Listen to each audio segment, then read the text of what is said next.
Entonces, pues se salió. Ya. Bueno, nos quedamos con esta diapositiva. Eh, el, estos conceptos que tenemos que saberlos siempre. El infarto cerebral silente o leve, algunos le llaman leve, porque no tiene síntomas, pero tú le haces una resonancia magnética y encuentras una lesión en la resonancia, en la resonancia magnética o en la tomografía. Pasado las 24 horas. Recuerden que el accidente cerebral transitorio isquémico tiene que ser menos de 24 horas. Generalmente dura 15 minutos, 10 a 15 minutos un infarto, un accidente cerebral transitorio isquémico transitorio. Hasta una hora. Eso también quisiera que lo anoten, ¿no? Algunos, cuando ya los síntomas de un infarto cerebral transitorio isquémico, digamos una afasia, una hemiparesia, pasan más de una hora, es más de una hora, lo más probable es que este paciente haga un infarto cerebral, ¿ya? Entonces, es importante que preguntemos a los familiares que cuando empezó el síntoma. Si nos dicen, empezó el síntoma, ha sido hace una hora o hace 2 horas, hace 2 horas no puede hablar o hace 2 horas no puede mover la mitad del cuerpo, son 2 horas. Entonces, ustedes más de una hora, tú dices, ya no, probablemente no sea un accidente cerebral transitorio, sino se está convirtiendo en un accidente cerebral, en un infarto cerebral isquémico. ¿Esto por qué es importante? Porque nosotros, ahorita vamos a ver lo que es el infarto cerebral, nosotros tenemos que reconocer el infarto cerebral por un gran tratamiento que tenemos nosotros acá en el Cusco, que es la trombólisis intravenosa. Entonces, si nosotros hacemos una trombólisis a un paciente que tiene 20 minutos o 30 minutos de síntomas, probablemente corramos el riesgo de hacer una trombólisis a un paciente que tenga un accidente cerebral transitorio y sería, digamos, un riesgo de que el paciente sangre, a pesar de que iba a tener un accidente cerebral transitorio. Entonces, ese tiempo es importante. Entonces, saber que el paciente que tiene más de una hora de síntomas, entonces probablemente ya no sea accidente cerebral transitorio isquémico, sería un infarto cerebral ya establecido que necesita la terapia trombolítica.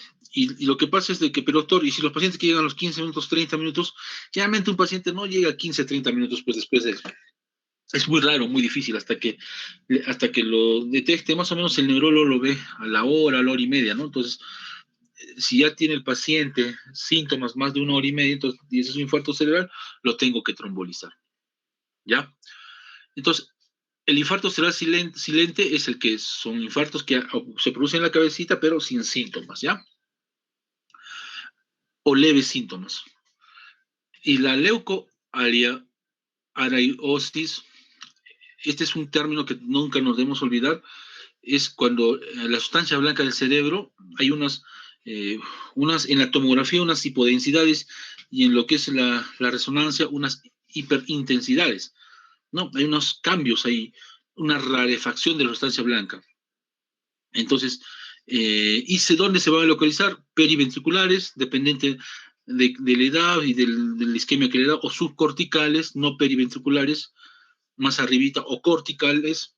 Bueno, corticales a veces no es mucho, generalmente son subcorticales. Y todas estas leucoalelosis lo más probable es que son de etiología isquémica, o sea, de un infarto cerebral. Probablemente les dio al paciente su infarto cerebral silente primero y le dejó una imagen, en la resonancia le dejó pues la cicatriz, ¿no? La mancha, y después nosotros lo vemos en la resonancia, en la tomografía, y vemos, señora, pues usted tiene unas manchas blanquecinas en resonancia y unas manchas negras en tomografía, pero estas lesiones no son nuevas, son antiguas, hace 10 años, 15 años que tal vez ha podido tener un evento isquémico. esto nos dice que usted debe cuidarse, debe controlar bien su presión alta, bien el corazón, bien su glucosa, bien su colesterol, para que no le vuelva a dar un infarto, o para que no le dé un infarto que sí le produzca síntomas y que le dañe más la cabecita. Ya, es otro término. Y la penumbra isquémica eh, es la zona en el cual es una zona que está alrededor, alrededor de las neuronas muertas. Cuando hay una oclusión del vaso, se obstruye el vaso, ya sea por un tema aterotrombótico, aterosclerótico, tal vez, digamos, un paciente que tenía hipertensión arterial o diabetes o colesterol, y que en la arteria cerebral se ha formado una subcapa, se puede decir, y que en ese estaba acumulando la placa de ateroma, que puede ser la sangre, puede ser el colesterol, y, y esa placa se desprendió y lo obstruyó la arteria.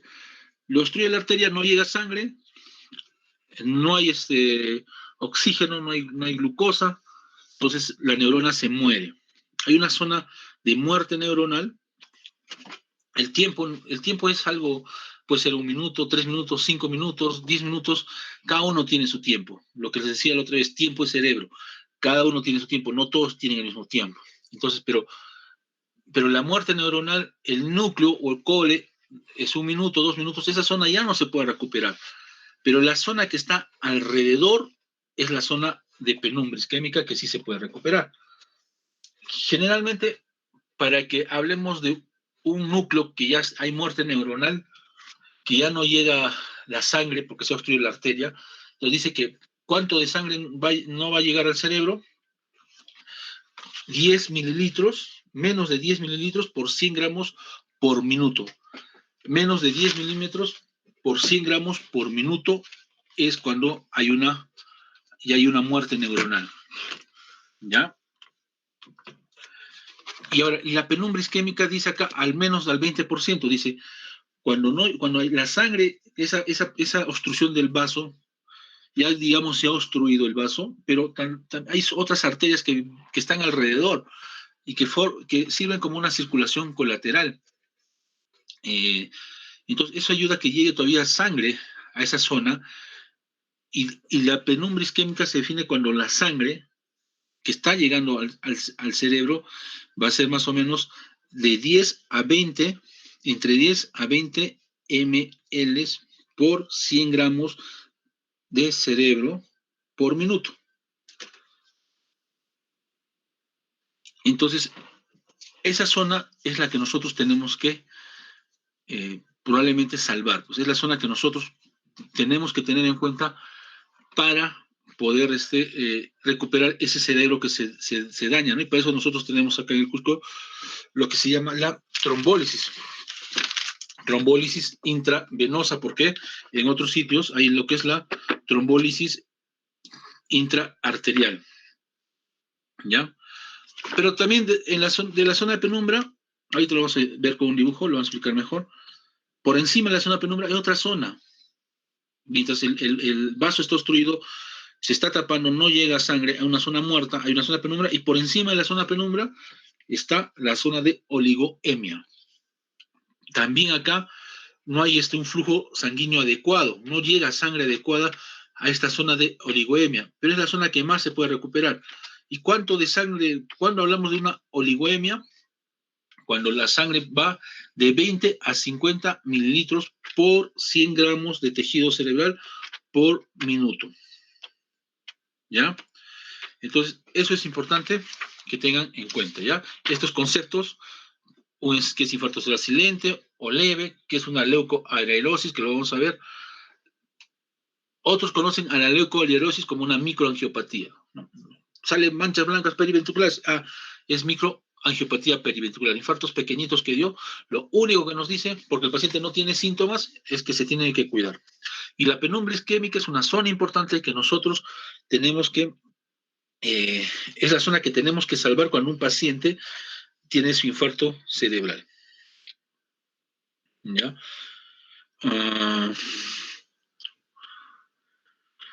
Ahora, si hay una zona de oligoemia, o sea, hay una zona de muerte que es el núcleo, y alrededor la zona de penumbra y alrededor la zona de oligoemia. Y alrededor es la zona de tejido sano. Y esta, eh, este tejido sano debe tener un flujo sanguíneo de más de 50 mililitros, de 50 más, por 100 gramos por minuto de sangre que le llegue al, al cerebro, a esa zona, para que esté circulando bien, para que no haya muerte, apoptosis neuronal. ¿Ya? Eso es importante saberlo. Ahora vamos a pasar a lo que me interesa a mí, que ustedes eh, dominemos lo que es el infarto cerebral. ¿Por qué? Porque es la segunda causa de discapacidad y tercera a quinta causa de mortalidad a nivel mundial. ¿Ya? Segunda causa de morbilidad, o sea, o mejor dicho, de morbilidad, sino de secuelas, que te deja secuela. Un paciente con infarto cerebral tiene un gran porcentaje de quedar secuelado. Justo hablamos ayer con la... Justo hablamos ayer con el... Con un ratito, hola. Ana, estoy en clases, ya mañana te llamo, por favor. ¿Aló?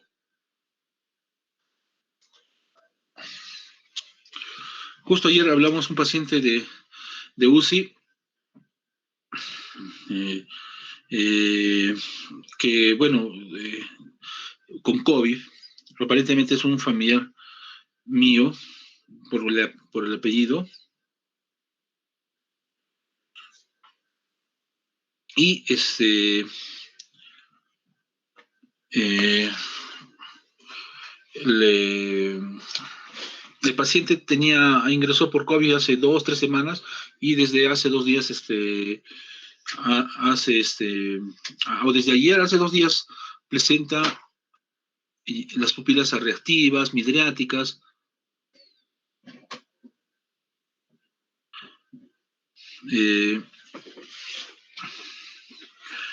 Y bueno, piden protocolo de muerte cerebral.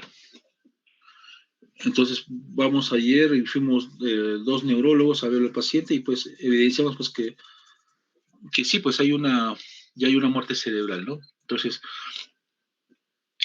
este paciente ya está, probablemente ya fallezca, y si nosotros no actuamos antes, el paciente puede seguir ese curso, o puede quedar discapacitado, ¿no? Entonces, en la discusión de ayer con la doctora Diusi, la doctora decía, yo no entiendo, pues, mm, cómo, estos pacientes con COVID, porque no sé, de un momento a otro, o sea, presentan un problema cerebral, presentan ya signos de muerte cerebral, y sería bueno, pues, estudiarlos, eh, eh, tal vez podemos encontrar una causa por qué se mueren estos pacientes. Y, la doctora decía, pues he tenido como ya 5 pacientes con COVID, o 5 o 10 pacientes con COVID, y que ellos han muerto así, o sea, estaban ya por recuperarse y probablemente les ha dado algo en la cabecita. Y ella decía, cuando le evaluamos a estos pacientes tenían un IS de 13 o de 14, y después se morían. Entonces, y la pregunta es, la escala de NIS es el momento que nosotros tenemos que evaluar, es una escala de severidad, pero la escala que nos dice que debemos ver al paciente cómo va a quedar después del tratamiento es la escala de ranking modificado. Y en la escala de ranking modificado nosotros vemos, pues, hay 6 ítems. El primer ítem es un paciente que viene, que no tiene ningún síntoma, aparentemente tiene una muy leve discapacidad. El nivel 2, un poquito más de discapacidad, pero todavía puede hacer sus actividades. El nivel 3, un poquito más, ya se le nota, ya tiene dificultad para hacer actividades, pero aún continúa haciendo sus actividades diarias. El nivel 4, tiene discapacidad y ya no puede hacer nada. Ya no, o sea, mejor dicho, hace con dificultad sus actividades y necesita algún apoyo para hacer las cosas, como una silla de ruedas o otro dispositivo que le ayude a hacer sus cosas o a caminar. Y el 5 es un paciente postrado en cama y 6 es muerte. Entonces, los pacientes con infarto cerebral a veces vienen con una escala de ranking modificado con 1 o con 2 o con 3 pacientes que no pueden caminar, están en cama y nosotros tenemos que ver que este paciente con la terapia que le realicemos en el tiempo, no a los días, sería a los días, al mes y a los 6 meses, si este paciente de lo que estaba en cama, que no podía moverse, que estaba en un ranking de 5, pudo llegar a un ranking de 3, que puede caminar solo, con un poquito, con dificultad para realizar sus actividades, pero puede hacerlo solo. Entonces, es por eso importante conocer infarto cerebral, porque si tenemos este infarto cerebral, nosotros tenemos que actuar para que el paciente tenga menos discapacidad, ¿ya? Entonces, eso es lo que, como preámbulo.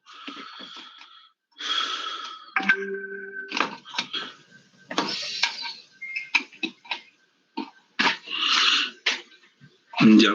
Entonces, ¿qué es el infarto cerebral? Conocido como apoplejía. Antes le decían apoplejía. Stroke, otros los conocen como accidente cerebrovascular. Las personas, la población en general lo conoce como derrame cerebral. Al siglo XX, como les decía, no había muchas alternativas terapéuticas, no había de la trombólisis, no había no había lo que es la neuroprotección, no había lo que es la terapia endovascular que ahora tenemos.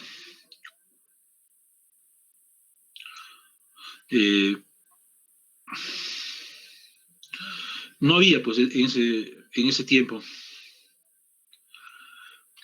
Y por eso la conocían como accidente, les vuelvo a repetir, ¿no? Un accidente, te choca el carro de frente, y tú estás caminando en la calle y te chocó el carro, o estás en un carro y viene otro carro, te chocó de frente, es un accidente, ¿no? Un accidente de tránsito. En este caso, el paciente está normal haciendo sus actividades y de un momento ¡plac!, se cae al suelo, no puede hablar, o de un momento a otro no puede hablar, no puede mover el cuerpo, es un accidente, ¿no?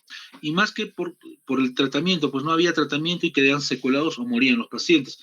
Pero ahora que hay más tratamientos, entonces nuestro paciente se puede recuperar, se podría recuperar, incluso disminuir su discapacidad. Entonces, ahora ya no se le conoce tanto como accidente cerebrovascular, sino se le conoce más como enfermedad cerebrovascular isquémica o infarto cerebral. No confunda infarto cerebral como hemorragia cerebral. No van a poner, algunos ponen infarto hemorrágico. No tiene sentido poner infarto hemorrágico, ¿no? Infarto es una cosa y hemorragia es otra cosa. Entonces, eso quiero que sepan. Y también stroke. Stroke generalmente se refiere a infarto, pero en la literatura puedes encontrar stroke hemorrágico, pero lo más adecuado es stroke para infarto. Entonces, esos términos hay que tener en cuenta, ¿ya? Ahora tenemos terapia intraarterial, terapia intravenosa. Antes el tiempo es 4 horas y media, ahora incluso dice 24 horas. Es un paciente que viene con infarto cerebral. Tenemos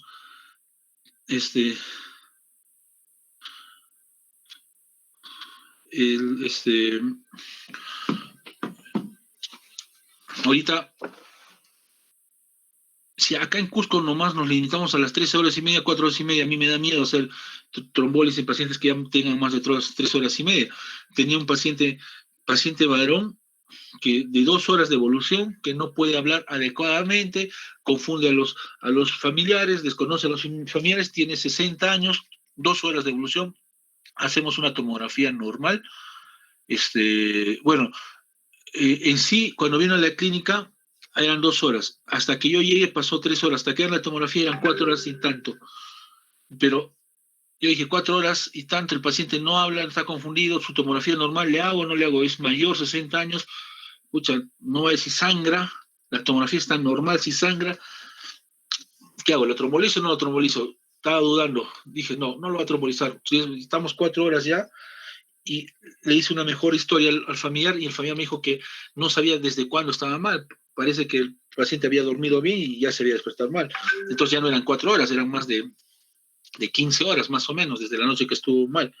Entonces le solicité su glucosa, sus exámenes de sangre, no le hice la trombólisis, y, y por temas de la clínica y todo eso, su examen de sangre demoraron unas 5 horas más.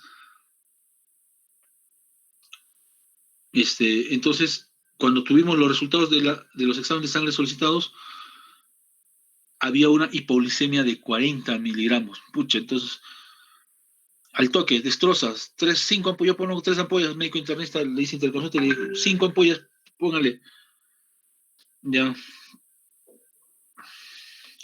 y le ponen las 5 ampollas y el paciente despierta. Era una hipoglicemia. Al día siguiente también su hipoglicemia, nuevamente le ponemos, ¿y por qué está haciendo hipoglicemia?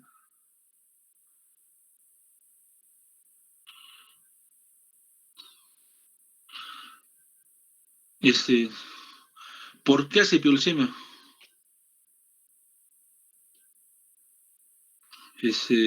¿Por qué está haciendo hipoglicemia? El paciente, hicimos, el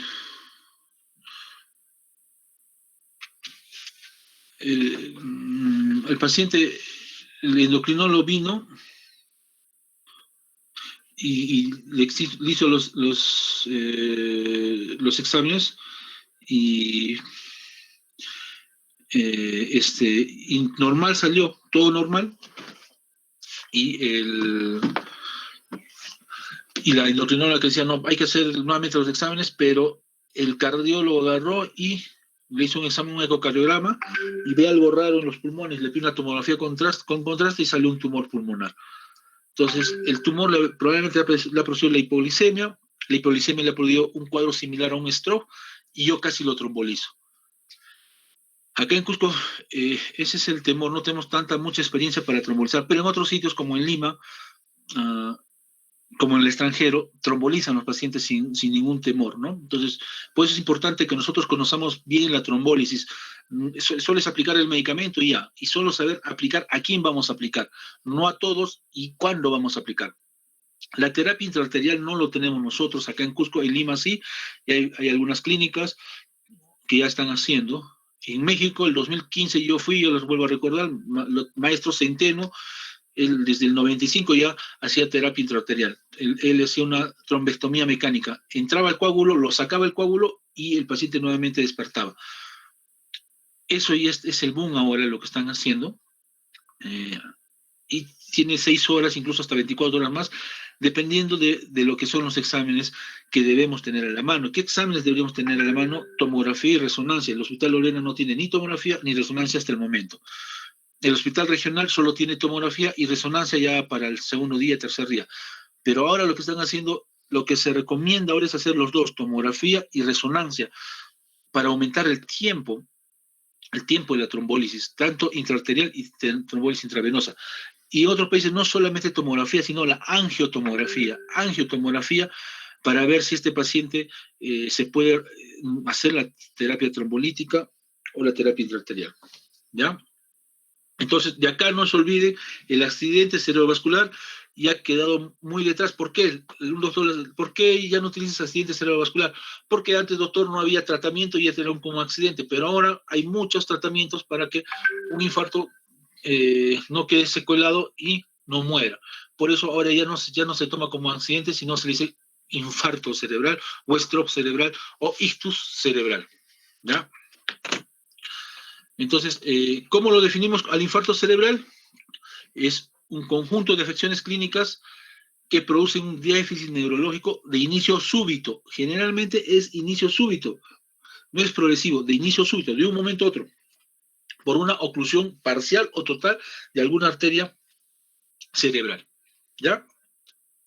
No se olviden de eso, chicos. ¿Cómo defines el infarto cerebral? Infarto no enfermedad cerebrovascular. Infarto cerebral es una un conjunto de signos y síntomas que producen un déficit neurológico producidos que es de inicio súbito de un momento a otro por la oclusión parcial y total de la arteria cerebral.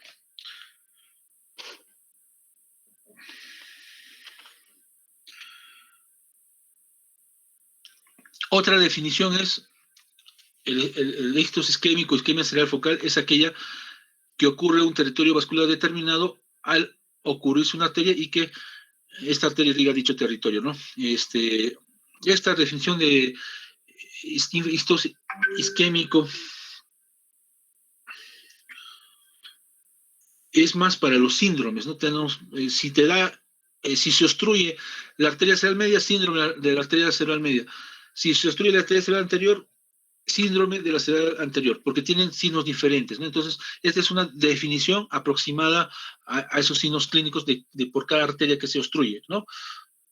Es una isquemia, un ictus isquémico que ocurre en un territorio vascular delimitado al ocluirse la arteria que irriga dicho territorio, ¿ya? Y cuando hablamos de infarto cerebral, cuando hay muerte neuronal, muerte neuronal, muerte neuronal, ¿ya? Cuando el core ya se completó el core, teníamos la zona de core, teníamos la zona de penumbra y la zona de oligoemia, y al final quedó solamente el núcleo, el core, la muerte neuronal, pero no sabemos si ha afectado más la penumbra y la zona de oligoemia, todo eso más avanzado no lo sabemos. Pero cuando ya está muerte neuronal, ya es un infarto, ¿ya? Eso también no se olvide.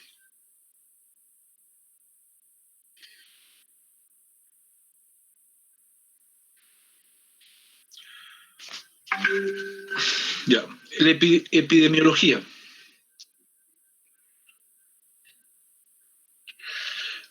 En cuanto a la epidemiología, como decía, la segunda causa de muerte en todo el mundo, y acá dice la primera causa en discapacidad. Bueno, hay muchos artículos, eh, algunos le consideran como la quinta causa, la tercera, quinta causa, en esta oportunidad, la primera causa de discapacidad.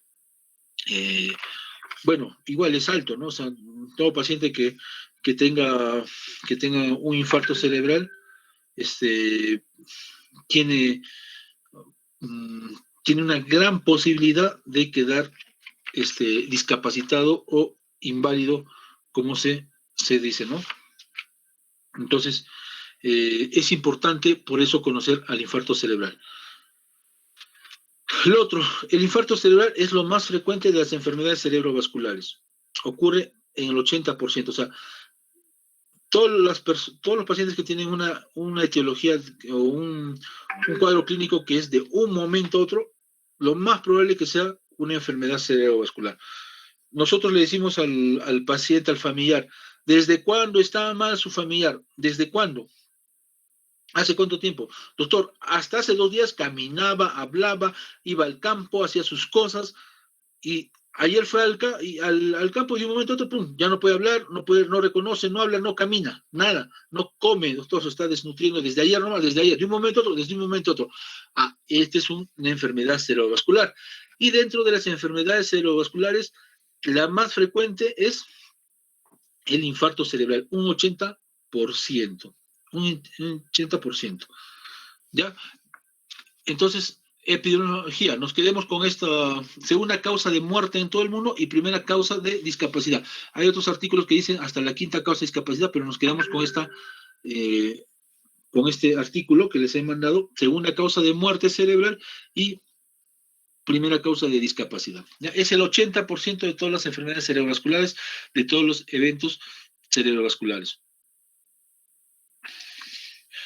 Y de esos, el accidente cerebral transitorio, de ese 80%, el accidente cerebral transitorio más o menos va a tener un porcentaje de 16%. ¿Ya? 16%. O sea, de todos los infartos cerebrales, un 16%, de 10 a 10% va a ser debido a un accidente cerebral transitorio. ¿Ya? ¿A quiénes afecta más? Mayormente a personas mayores de 65 años, generalmente, ¿no? Ahora vemos mayores de 50 años. Mujeres en edad fértil, los pacientes que tienen migrañas asociadas a uso de anticonceptivos, tenemos alto porcentaje de infarto cerebral, ¿ya? Es a predominio de hombres, más en los hombres que en las mujeres, ¿ya? Se ha visto que se ha visto más en la raza afroamericana, ¿ya? Y de todas las muertes, del 100% de muertes, el 70% ocurre en países subdesarrollados. Acá, en nuestro país, tenemos bastantes muertes por infarto cerebral, ¿ya? Lo otro hay que saber, pues, es un alto costo, pues, para, para los familiares, para el Estado, tener un paciente con infarto cerebral. Necesitan cuidado, ya no hacen sus actividades diarias, pierden su trabajo, permanecen hospitalizados por largos tiempos, si es un infarto maligno o si es un infarto que necesita intubación, UCI, y después de salir, 20% necesitan asistencia para caminar, y solamente el 30% de los pacientes pueden regresar a su trabajo, como antes. 30%, o sea, de 100 pacientes con infarto cerebral, solo 30 regresan a su trabajo como antes lo hacían. Ejemplo, tenemos un maestro en Lima que le dio un infarto cerebral, le hicieron la terapia endovascular, la trombectomía mecánica en Lima, y bueno, y hubo sangrado después de eso, pero el doctor estaba mal casi 2 meses, pero recuperó a los 6 meses como antes. A los 6 meses como antes, y al año nuevamente a trabajar. Entonces, él es uno de los doctores, de los pacientes con infarto cerebral, del 30% que se va a trabajar. El 70% ya no regresa a su mismo trabajo. Pero definitivamente pues ya no es lo mismo, ¿no? Tener un infarto cerebral y ahí trabajar como antes ya no es igual. Ya. Bueno, para tener infartos cerebrales podemos tener algunos factores genéticos que nos pueden causar estos infartos cerebrales. No lo vemos mucho con frecuencia o no los diagnosticamos, pero acá tenemos un resumen, en todo caso, de qué infartos cerebrales se producen debido a factores genéticos. Tenemos acá infartos cerebrales de vasos pequeños, de arterias pequeñas y grandes, de arterias grandes y disección arterial. ¿Ya? Infartos cerebrales genéticos producidos de causa genética de vasos pequeños como el CADASIL y el HERNS. ¿Qué es el CADASIL? Es una arteriopatía cerebral autosómica dominante con infartos subcorticales y leucoencefalopatía. ¿Ya? CADASIL. ¿Ya? Es genético, da infartos cerebrales, puede ser a los 30 años, a los 20 años, eso es algo genético que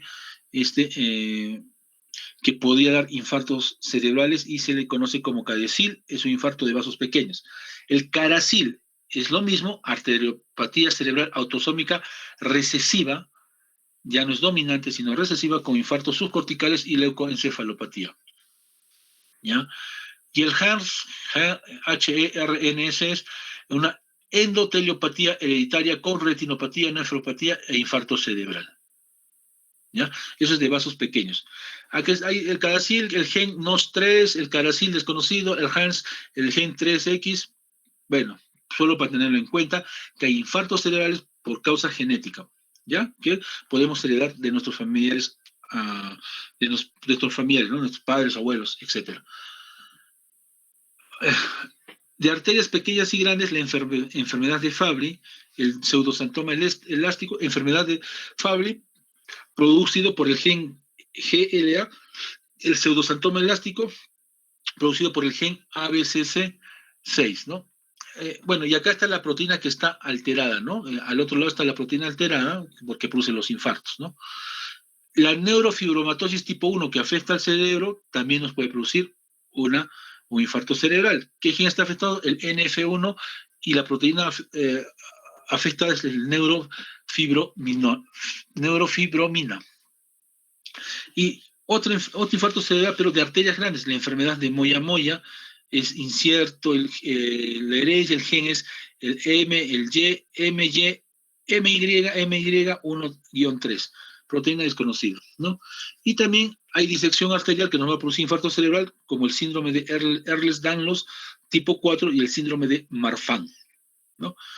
Entonces, hay factores genéticos que producen infarto cerebral, hay factores genéticos que producen infartos cerebrales, ¿no? Esto es ya tema aparte, pero debemos tenerlo en cuenta. Dentro de la clasificación de infartos, según la clasificación de todas, estos entrarían en lo que se llama infartos debido a causas raras. Ahora, ya tenemos factores genéticos que eso no lo vamos a poder evitar, salvo haciendo una consejería, una consejería genética. ¿Eso a qué me refiero? Consejería genética es yo decía pues antes en el instituto, cuando estaba, o sea, ¿qué se dedicaba a genética? En el instituto, si no se hacían tratamientos genéticos y nada de esas cosas, yo tenía ese mal pensamiento, ¿no? Que los doctores de genética allá en el instituto, una de ellas es la doctora Pilar Macetti, que yo sigo respaldándola, la doctora que ayudó a mi hermano, habrá cometido un error, tal vez no es un error, tal vez él era por su bien lo que ha hecho, ella estaba en genética, pues yo siempre le voy a respaldar, por respeto, pero en ese momento que estaba en el instituto decía, pero la doctora Pilar Macetti tanto sabe, había el otro doctor Mario Cornejo, que lee bastante, hay varios tipos que en el instituto que leen, que da miedo, pues, ¿no? Que leen un montón, y habían biólogos también en genética, y y también que leían bastante, ¿no? Entonces yo decía, pero tanto su trabajo, a su esfuerzo, ¿a qué se dedica, no? Ellos publican artículos, pero más que todos descriptivos, pero no hacen ningún tipo de tratamiento o algún tratamiento genético podrían hacerlo, ¿no? Algunas enfermedades que tenemos acá en el Perú. Yo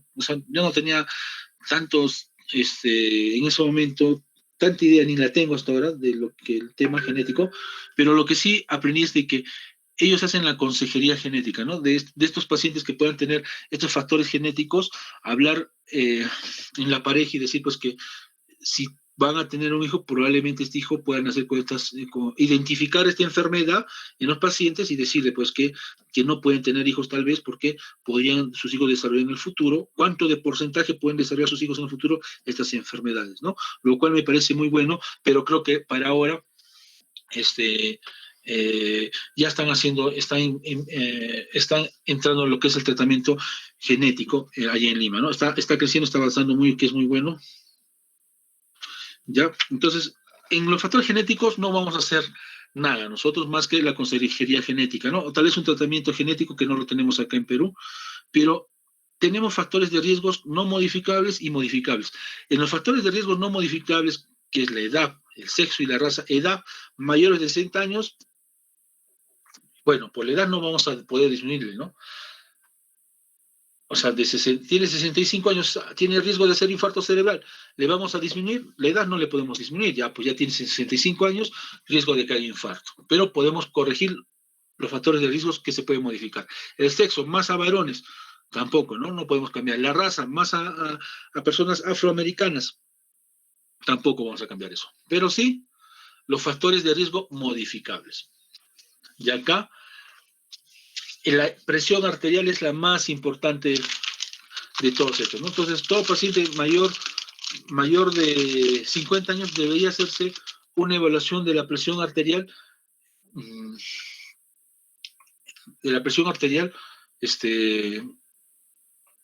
no solamente porque ustedes seguramente en cardiología, el cardiólogo, presión arterial lo diagnostica hasta el portero de la posta de salud, hasta el portero lo diagnostica.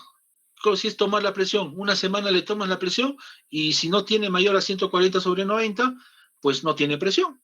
Y si tiene dos presiones altas mayor de 140/90 en 2 oportunidades, Entonces es presión, le damos tratamiento para toda la vida. O sea, fácil, dice el cardiólogo, ¿no? Y lo que pasa es que todos los pacientes que vienen con infarto cerebral dicen, doctor, yo siempre me controlo en la posta, me he hecho mi control una semana, a mi familiar, a mi papá, y nunca tenía la presión alta, y ahora dicen que tiene presión alta y le ha dado su derrame cerebral.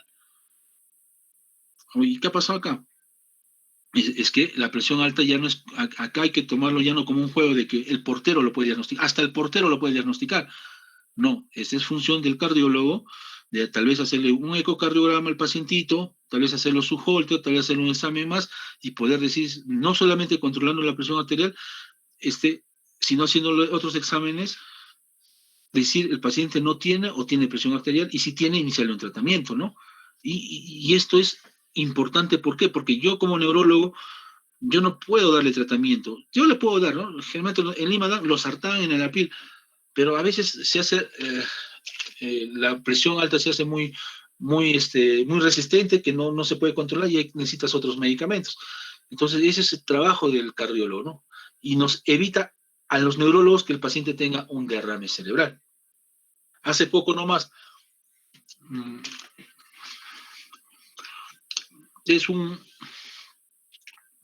mm, es un paciente que es familiar de un representante importante de la Universidad Andina. Yo lo veo. En ese momento, miramos la tomografía, vino por dolor de cabeza y este, mareada, una señora mareada, dolor de cabeza. La tomografía estaba normal, no había nada. Al examen neurológico, la señora solo presentaba mareos, un poco de lateropulsión a un lado, pero no más. Y una presión alta de 160 sobre 80, me parece, o 90. Estaba un poco alta, pero ya le habían dado su castoplisus lingual.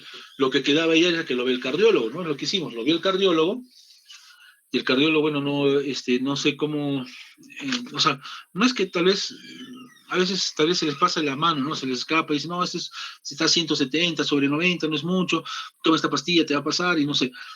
Lo que pasa es que al día siguiente le pido una angiotomografía cerebral porque decía, bueno, hay que descartar de todas maneras que no haya una, un aneurisma roto, porque la señora decía, nunca me ha dolido la cabeza como ahora.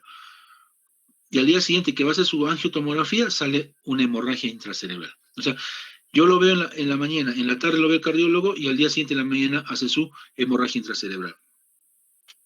¿Fue por culpa de quién? De la presión alta, ¿no? Bueno, yo me lavo las manos como Pilatos, yo lo mandé al cardiólogo, el cardiólogo tuvo que hacer su función, pero no sé qué pasó, bueno, no se habrá confiado, o era muy fuerte la presión, pero al día siguiente su sangradito de la paciente. Bueno, ahora está mejor, de tratamiento, pero ese es el problema con la presión. No debemos dejar a un lado la presión, tomarlo como cualquier cosa, es importante controlar la hipertensión arterial. Lo otro que podemos controlar el tabaquismo, creo que acá nuestros pacientes mayores no consumen mucho cigarro, no fuman, o drogas, ¿no? Los que fuman, consumen mucho cigarro, son los jóvenes, ¿no? Como ustedes que de su edad que están consumiendo eso, entonces con ellos debemos trabajar, ¿no? Incluso hay un congresista que con su familia, con su papá, su mamá, se fumaba su marihuana, ¿no? Si salió en televisión, ¿no? O sea, eh, él dice que el fumar marihuana es algo bueno, o sea, que no produce infarto, que no produce nada. Bueno, yo estoy en desacuerdo, ¿no? Pues sí, hay el tabaquismo, el fumar te produce daños, incluso aneurismas, hemorragias, infartos cerebrales, o sea, ¿para qué tentar al, al destino, ¿no? Mejor no fumemos, es un factor de riesgo modificable, ¿no? La obesidad, bueno, no hacer cara de conchán como la presentadora de Panorama, que su hija la ha vacunado, y ella dice que es normal que la vacune, y critica a los demás que se han vacunado, ¿no? Bueno, obesidad, yo tengo obesidad, es verdad, ¿no? Y tengo factor de riesgo para hacer un infarto cerebral. Es un factor de riesgo modificable. ¿Se puede modificar? Se puede modificar. Estoy en eso, es difícil. Me he suspendido varias cosas, pero igual sigo subiendo de peso, no controlo mi peso, entonces, pero me falta hacer ejercicio y tengo que bajar de peso. La obesidad también es un factor de riesgo. El sedentarismo, eso también tengo yo, mucho carro, mucho estar acá, poco ejercicio, no hacemos ejercicio, también es un factor de riesgo modificable. El otro es la diabetes. la diabetes mellitus, junto con lo que sería la dislipidemia. La dislipidemia va donde que es la obesidad. Claro, no todos los pacientes que tienen obesidad tienen dislipidemia, y no todos los pacientes que tienen dislipidemia tienen obesidad, es verdad, pero va ahí, que son factores que se pueden modificar. La diabetes también, eso también se tiene que controlar. El alcoholismo, y ahora lo que está en boga es el estrés. No, antes no le daba mucha importancia al estrés, pero ahora el artículo dice que un estrés también te puede producir un infarto cerebral. Depresión. Y bueno, los otros factores, la fibrilación auricular, si el cardiólogo lo descubre, tiene que anticoagular, es un factor de riesgo modificable. El infarto agudo de miocardio también es un riesgo de infarto cerebral. ¿Se puede modificar ese riesgo? Se puede modificar tratándole ese infarto agudo de miocardio. ¿Ya? Acá es lo que estábamos hablando antes del núcleo core, de la penumbra.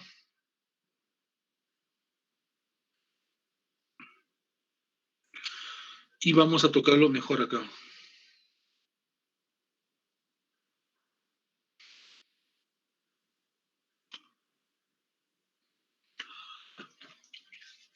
Bueno, ¿por qué se produce? Ya hablando fisiopatológicamente, ¿por qué se produce nuestro infarto cerebral? Hay una disminución de sangre, ¿no?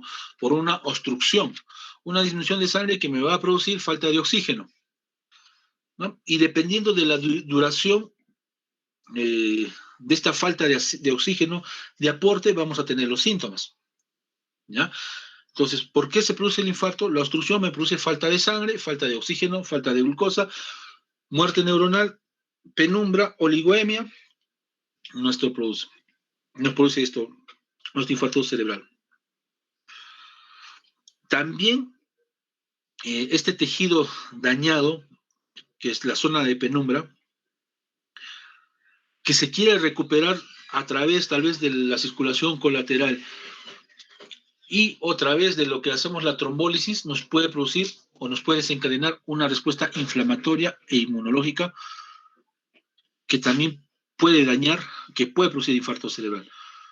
Eso también es una causa. No solamente la oclusión, sino también el hecho de que esa zona que está llegando menos sangre, la zona que está bien quiere donarle su sangre, aumenta las proteínas inflamatorias y estas proteínas inflamatorias aumentan más el daño cerebral.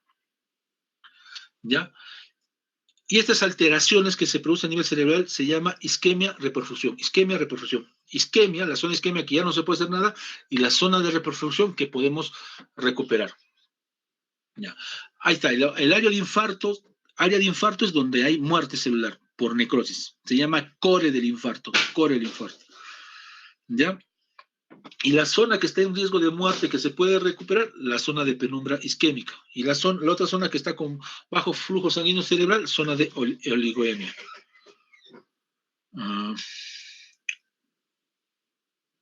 ¿Dónde está? Bueno, hay un dibujito por ahí. Bueno, lo que les decía, ¿no? La penumbra isquémica, la producción de sangre debe ser, para hablar de penumbra isquémica, no se olviden, tal vez pregunta de examen, es que debe haber un flujo sanguíneo de 10 a 20 ml por 100, por 100, por 100 miligramos, o, claro, por 100 miligramos de cerebro, de tejido cerebral por minuto. Pero por 100 gramos de cerebro por minuto. ¿Ya? Entonces, zona de penumbra es de 10 a 20 mililitros a sangre, 10 a 20 mililitros de sangre que llegue a 100 gramos de cerebro por minuto.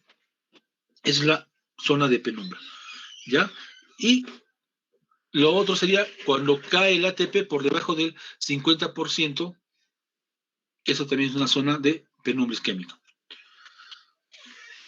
Y para recuperar esta zona de penumbra, para que llegue más sangre, que llegue más de 50 mililitros por 100 gramos de cerebro por minuto, entonces debemos recuperar este flujo sanguíneo en el menor tiempo posible. Y a esto se llama ventana terapéutica. Ventana terapéutica. ¿Ya? La isquemia cerebral, no hay oxígeno, no hay glucosa. No hay oxígeno, no hay glucosa, hay despolarización neuronal excesiva. Ahí aumenta las neuronas están, hay una despolarización y esto va a aumentar los neurotransmisores excitatarios como el glutamato, moléculas proinflamatorias, reducción de recaptación de estos neurotransmisores del espacio extravascular en la región de la penumbra y un desequilibrio GABAérgico y dopaminérgico en áreas circundantes. Esto produce una acumulación intracelular, excesiva acumulación intracelular de calcio y sodio, activación de proteasas, lipasas, nucleasas, interrupción de la función neuronal y muerte neuronal. Es lo que produce nuestra isquemia. También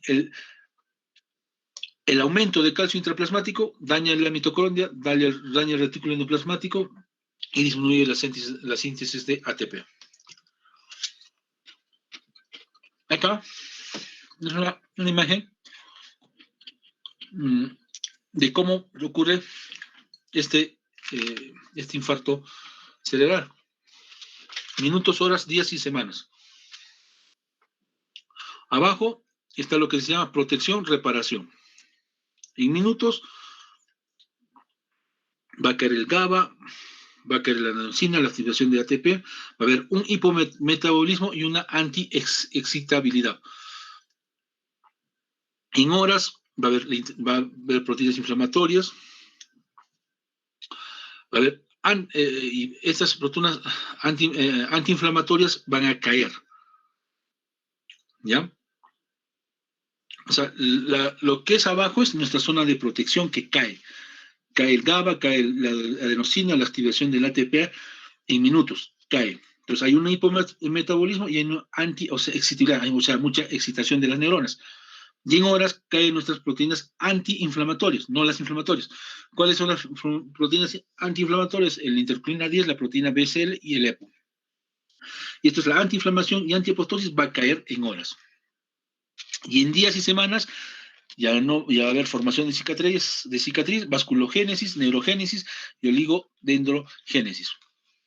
¿Y qué daño? En minutos y horas va a haber una disminución del oxígeno, aumento del calcio intracelular, aumento del glutamato, y eso va a producir un fallo energético y una excitabilidad. Y en horas y días van a aumentar lo que son las interleuquinas o las proteínas inflamatorias, la interleuquina 1, la COX-2, la MPS y la caspasas, ¿no? Es la forma de cómo fisiopatológicamente es lo que está pasando interiormente a nivel neuronal. Bueno, ¿cómo hacemos el diagnóstico? Este es nuestro diagnóstico de este infarto cerebral. ¿Cómo lo vamos a hacer?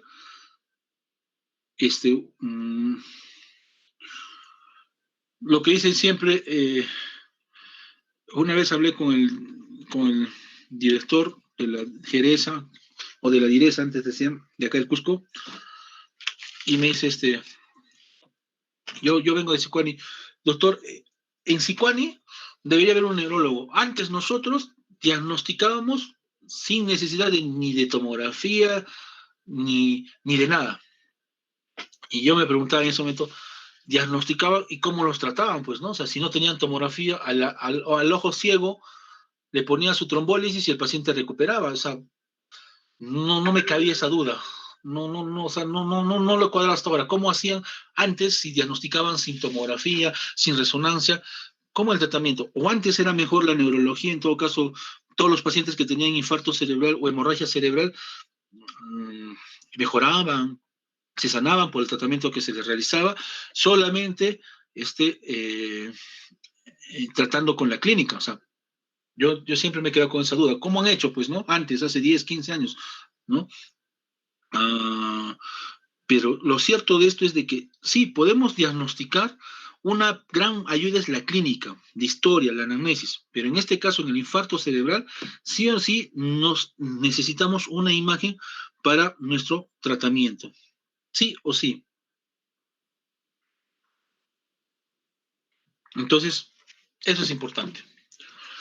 Ya, pero clínicamente, ¿qué vamos a ver? ¿Cómo lo vamos a ver? es un inicio brusco, abrupto, agudo, inmediato, de un momento a otro. El paciente estaba bien, de un momento a otro, o le duele la cabeza, no puede hablar, no desconoce a los familiares o no mueve el brazo, de un momento a otro.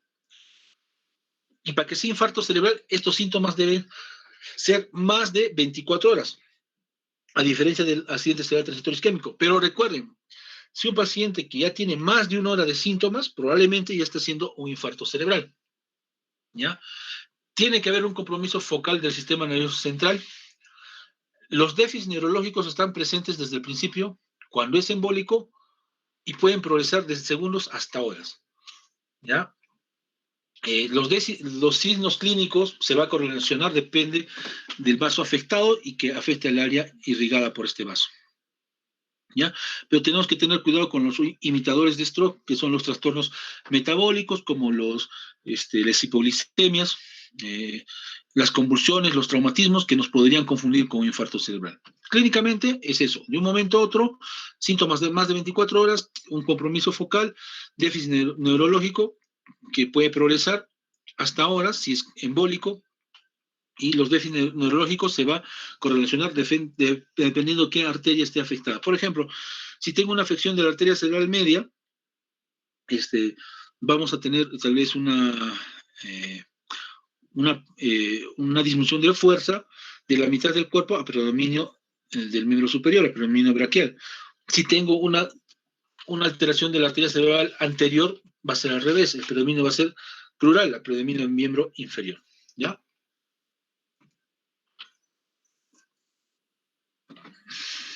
Esta es una diferencia entre accidente isquémico transitorio y infarto cerebral, ¿no? El accidente cerebral isquémico llega a su pico y luego, ¡pum!, baja, regresa a la normalidad.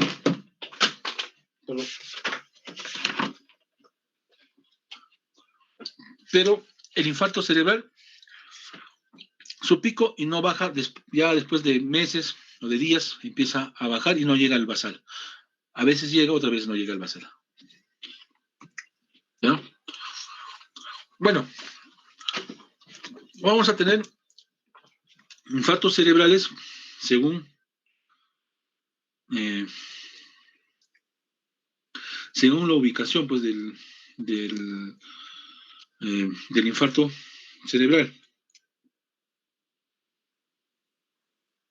Y aquí está. La circulación anterior, la circulación cerebral se divide pues en dos circulaciones, la anterior y la posterior. La anterior está a la cabeza, la carótida interna, la cerebral media, la cerebral anterior, la comunicante anterior también, ¿no? Y esta circulación anterior va a irrigar la mayor parte del cerebro, ¿ya? La mayor parte del cerebro.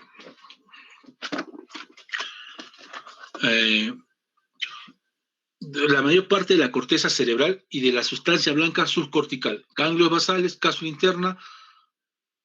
¿Y cuáles van a ser sus ramas? Ya les dije, ¿no? La cerebral anterior, la coroidea anterior, la comunicante anterior, la cerebral media, son las arterias o las ramas de la carótida interna. ¿Y qué clínica van a tener si se afecta esta circulación anterior?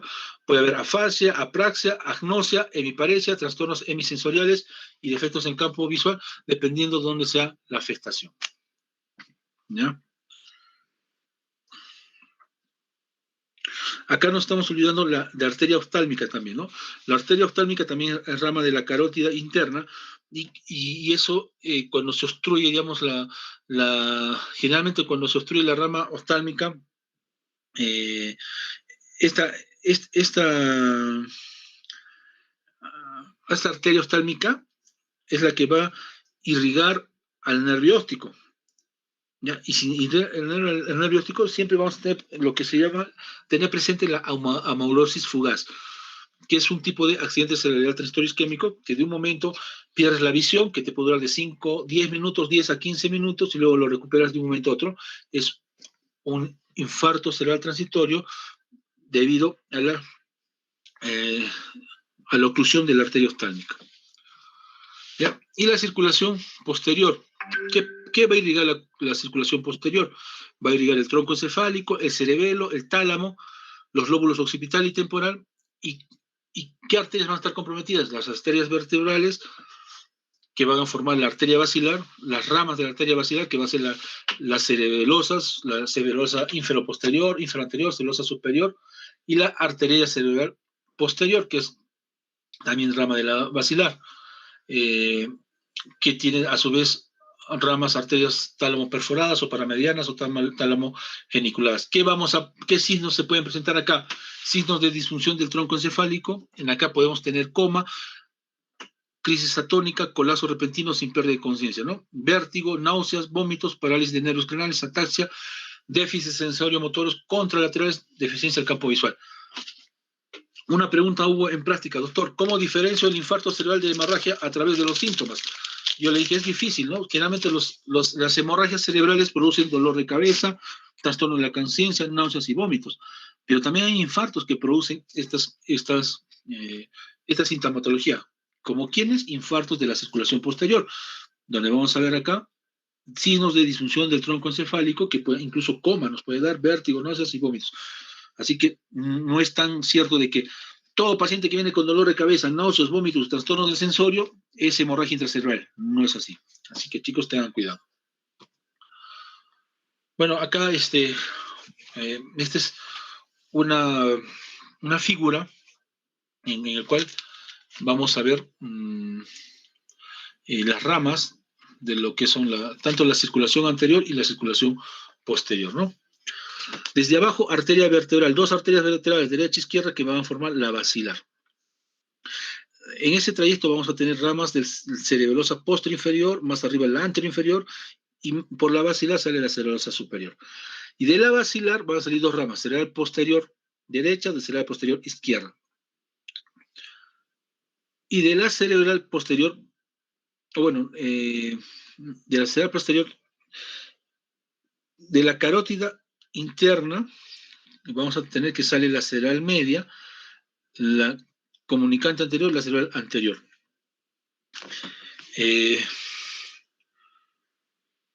Acá falta lo que es la coroidea anterior.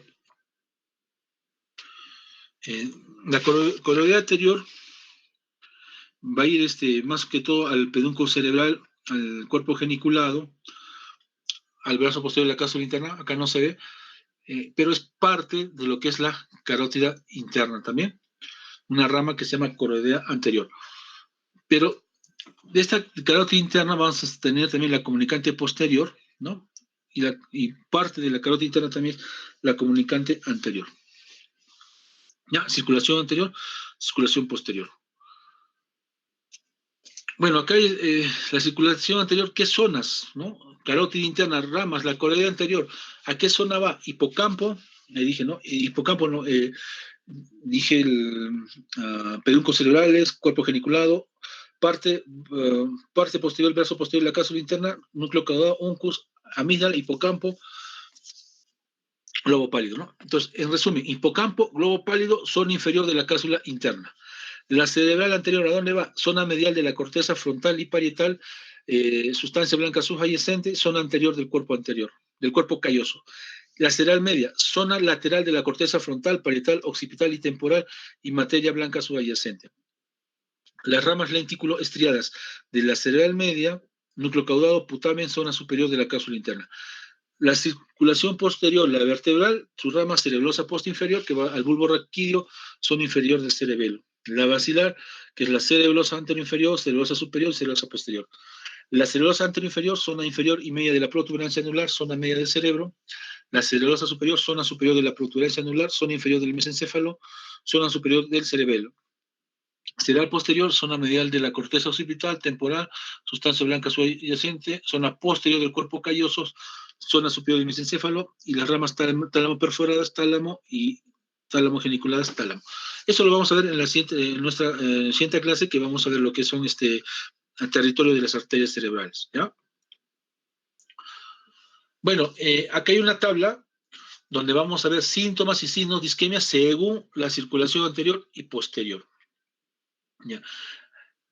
Dolor de cabeza, ¿quién produce? 25% circulación anterior. Pacientes con infartos cerebrales que tienen dolor, primero dolor de cabeza y luego su hemiparesia hay un 25%, así que no solamente es hemorragia. Y en la circulación posterior, un 3%. Alteración de la conciencia, más es en la circulación posterior, un 16%.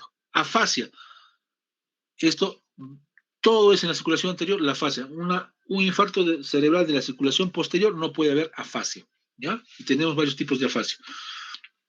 Defecto en el campo visual, más es en la circulación posterior. Diplopía, solo es en la circulación posterior. Vértigo, solo circulación posterior. Disartria, más en la circulación posterior, pero también puede haber disartria en la circulación anterior. Ataques de caída, más en la circulación posterior, se desmayan los pacientes. Hemiparesia, monoparesia, ya sabemos que el área motor está en la zona frontal, entonces más es circulación anterior. Déficit sensorial, más es también circulación anterior. Bueno, acá es una imagen en que lo que hemos hablado al principio, ¿no? La isquemia, falla energética, despolarización, liberación de glutamato, entrada de sodio y calcio, que produce inflamación celular, lesión mitocondrial, generación de radicales libres, activación enzimática, después muerte celular necrótica y luego muerte celular programada. La programada es cuando la zona de penumbra y la oligoemia se convierte ya en muerte celular necrótica. Bueno, acá vamos a ver, según la afección de la arteria, vamos a tener los síntomas, los signos, ¿no? Por ejemplo, en esta imagen vemos el homúnculo motor y el homúnculo sensorial de Penfield, ¿no? Que es la representación esquemática en la corteza cerebral de nuestro cuerpo, de tanto en la fuerza motora y tanto de la sensibilidad, ¿no? Como ven ahí, en ambos, arriba está la pierna y el pie, después al tórax, el brazo, después la mano, el rostro, la lengua, ¿no?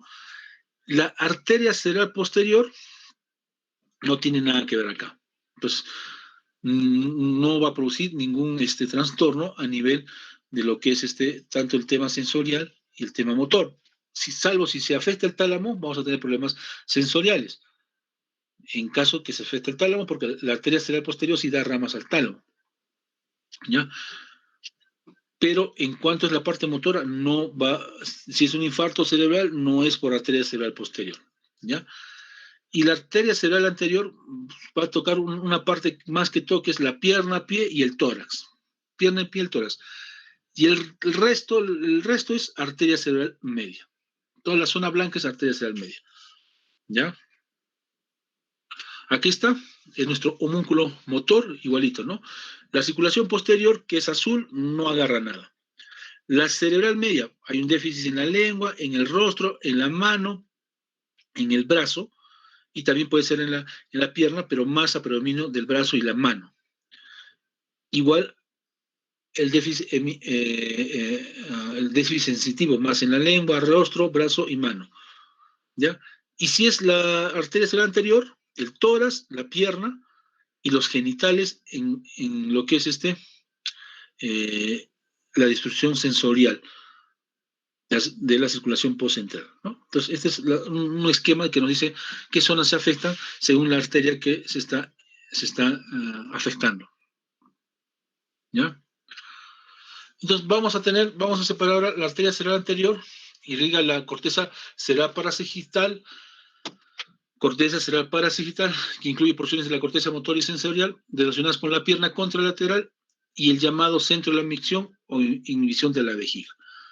Entonces, estos pacientes que tienen tal vez alguna alteración del esfínter urinario, probablemente es una afección de la arteria cerebral anterior, ¿ya? ¿Y qué nos va a producir? Una parálisis contralateral y pérdida sensorial del miembro inferior. O sea, hay una parálisis contralateral a predominio inferior, del miembro inferior, y también una pérdida sensorial a predominio del miembro inferior, asociado a lo que es alteración de la micción, ¿ya? Bueno, acá tenemos la arteria cerebral media y sus ramas. Tiene una rama superficial y una rama profunda. La rama superficial, que es la rama superior, tiene la forma de candelabro, como ven en esta imagen, ¿no? Y va a tener varias ramas, pues, ¿no? Y estas ramas se van a ir de la rama superior, de la división superior, al área de Broca, al campo ocular frontal, a la corteza motora, a la corteza sensorial, al área de Wernicke. Y la división inferior se van a ir a las radiaciones ópticas, ¿ya? ¿Y qué vamos a tener ahí? De la arteria cerebral media vamos a tener, es la arteria que va a irrigar la mayor parte del hemisferio cerebral y de las estructuras corticales profundas. Y vamos a tener las ramas corticales y las ramas lentículo-estriadas. Las ramas corticales, la división se va a dividir en división superior e inferior, como hemos visto en la imagen anterior. La división superior irriga la representación cortical, sensorial y motora completa del rostro, mano y brazo, al igual que el área del lenguaje expresivo de Broca en el hemisferio dominante.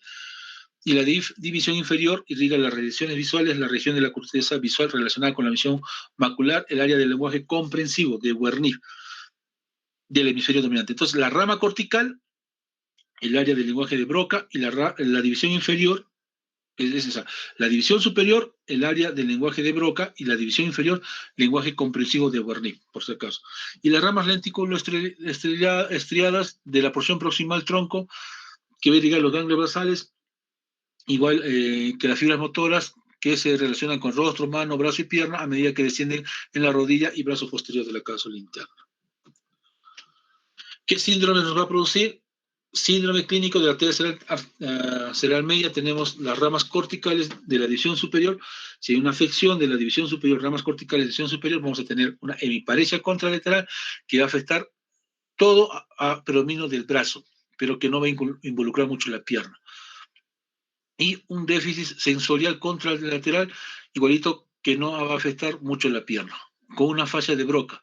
Y en las ramas corticales de la división inferior, la fascia de Wernicke encabezando, y que también se va a acompañar con apraxia del vestido, apraxia constructiva, anosognósia, negligencia contralateral, grafestesia, estereognosia, hemianosia homónima contralateral, y hemiparesia no tanto, no hay una hemiparesia. Entonces, puede haber, pero más es la fascia de Wernicke cuando afecta a las ramas corticales de la división inferior. Y cuando se ocurre la bifurcación o trifurcación de la arteria cerebral media, vamos a tener una hemiparesia contralateral, predominio braquial, déficit hemisensorial, predominio braquial, hemianosia homónima, fascia global. Cuando es en la bifurcación de la arteria cerebral, vamos a tener afasia global.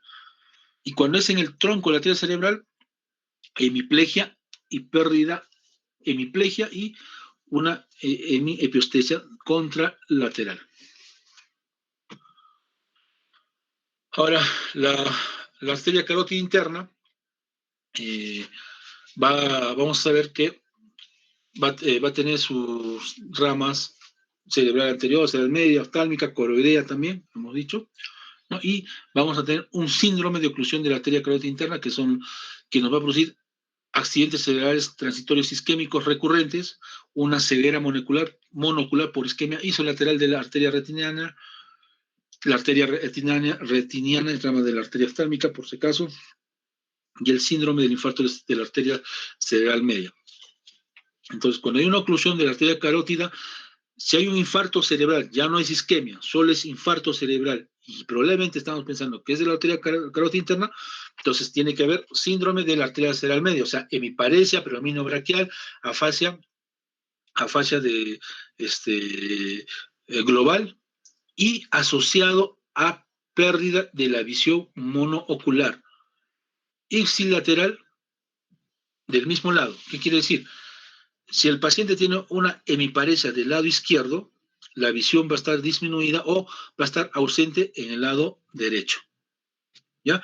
Y en ahí vamos a hablar de lo que es síndrome clínico de la oclusión de la arteria carótida interna. ¿Ya? Esta es otra imagen donde va a haber una imagen donde hay oclusión trombótica o embólica en la circulación vértebro-basilar. Por ejemplo, la figura A, que va a mostrar la arteria basilar, hay una oclusión en el tronco de la arteria basilar. ¿Ya? La figura B va a haber una oclusión trombótica de ambas arterias vertebrales.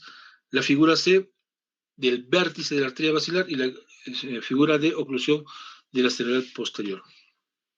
Y es así que vamos a tener lo siguiente, que la arteria cerebral posterior va a nacer de la arteria basilar, va a irrigar la corteza occipital, los lóbulos temporales mediales, el tálamo, mesencéfalo rostral. ¿Y qué síndrome nos va a dar? Síndrome clínico de oclusión de la arteria cerebral posterior, caracterizado por hemianosis homónima que afecta el campo visual contralateral, parálisis del tercer nervio, afasia anómica, donde no se puede nombrar objetos, alexia sin agrafia, incapacidad para leer sin alteración en la escritura, agnosia visual, prosopagnosia, ceguera cortical, alteración de la memoria, si el infarto de la cerebro posterior es bilateral. ¿Ya? Acá tenemos las irrigaciones del tronco encefálico, ¿no? Por ejemplo, en la figura A, que la figura A está arriba, vamos a ver cómo se va a irrigar el mesencéfalo, ¿no? Y después el bulbo raquídeo, la protuberancia y el bulbo raquídeo, ¿no? ¿Quiénes están ahí? Mesencéfalo, la arteria basilar, ¿no? La arteria basilar y arteria cerebral posterior, como principales. Y en la protuberancia, ¿quién va a irrigar? La arteria basilar y lo que es la arteria cerebelosa antero-inferior, ¿no? Y en el bulbo raquídeo, la arteria vertebral, la arteria cerebrosa posterior inferior, como representantes, ¿no? Tener en cuenta este dibujo. Ahora, la arteria basilar se forma de la unión de las vertebrales, ¿ya? Va a irrigar la superficie ventral del tronco encefálico y termina su irrigación a nivel del mesencéfalo, donde se bifurca para formar las arterias cerebrales posteriores. Las ramas que va a dar la arteria basilar va a ser ramas que van a ir al lóbulo occipital, temporomedial, al tálamo medial, tronco encefálico, cerebelo.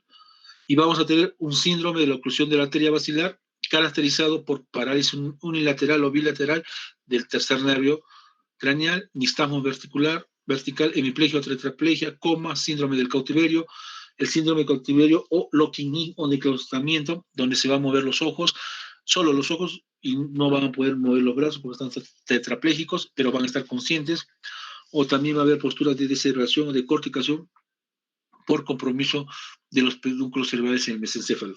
Por ejemplo, en este paciente que tuvo COVID y que hace 2 días hizo una anisocoria con hiporreactividad y luego midriasis reactiva, entonces probablemente hubo en ese paciente un síndrome de la oclusión de la arteria basilar porque se afectó el nervio motor ocular externo. Bueno, sería el de la oclusión de la arteria basilar o de la cerebral posterior. Ya más de la cerebral posterior, en este caso del ese paciente, ¿por qué? Porque afectaba al tercer nervio motor ocular, por eso que produjo una midriasis, primero una anisocoria y luego una midriasis. ¿Ya? Ahora también vamos a tener las ramas vertebrobasilares circunferenciales largas que van a surgir de las arterias vertebrales y basilares y que van a ser la arteria cerebelosa posterior, anteroinferior y cerebelosa superior. Van a irrigar al tronco encefálico dorsolateral, incluyendo los núcleos de los nervios craneales situados dorsalmente, el 5, el 7, el 8, y las vías que entran y salen del cerebelo en los pedúnculos cerebelosos. ¿Ya? Y acá vamos a tener síndrome de la oclusión de la arteria circunferencial larga, que produce infarto en el área dorsolateral del bulbo raquídeo de la protuberancia anular, que va a haber oclusión de la arteria cerebrosa posterior, produciendo el síndrome medular lateral de Wallenberg. Este es importante, el síndrome de Wallenberg va a tener una ataxia cerebelosa ipsolateral, un síndrome de Horner, un déficit sensorial facial, alteración del dolor y la temperatura contralateral, nistagmo, vértigo, náuseas, vómitos, disfagia, disartria e hipo. ¿Ya? Eso es oclusión de la arteria cerebrosa inferior que me produce el síndrome de Wallenberg, síndrome medular lateral o de Wallenberg.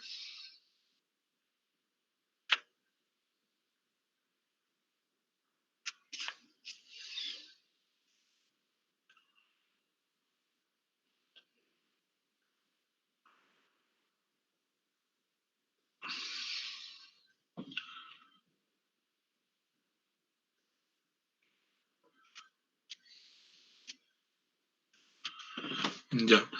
Oclusión de la arteria.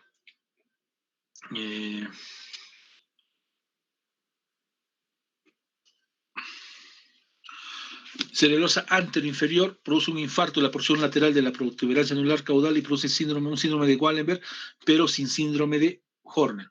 Sin disfagia, sin disartria, sin hipo, pero sí parálisis facial isolateral, parálisis de la mirada, sordera y tinnitus. Síndrome de la oclusión de la arteria circunferencial larga produce infarto en el área dorsolateral del bulbo raquídeo de la protuberancia anular y nos va a producir un síndrome de infarto continuo lateral rostral debido a oclusión de la arteria cerebelosa superior.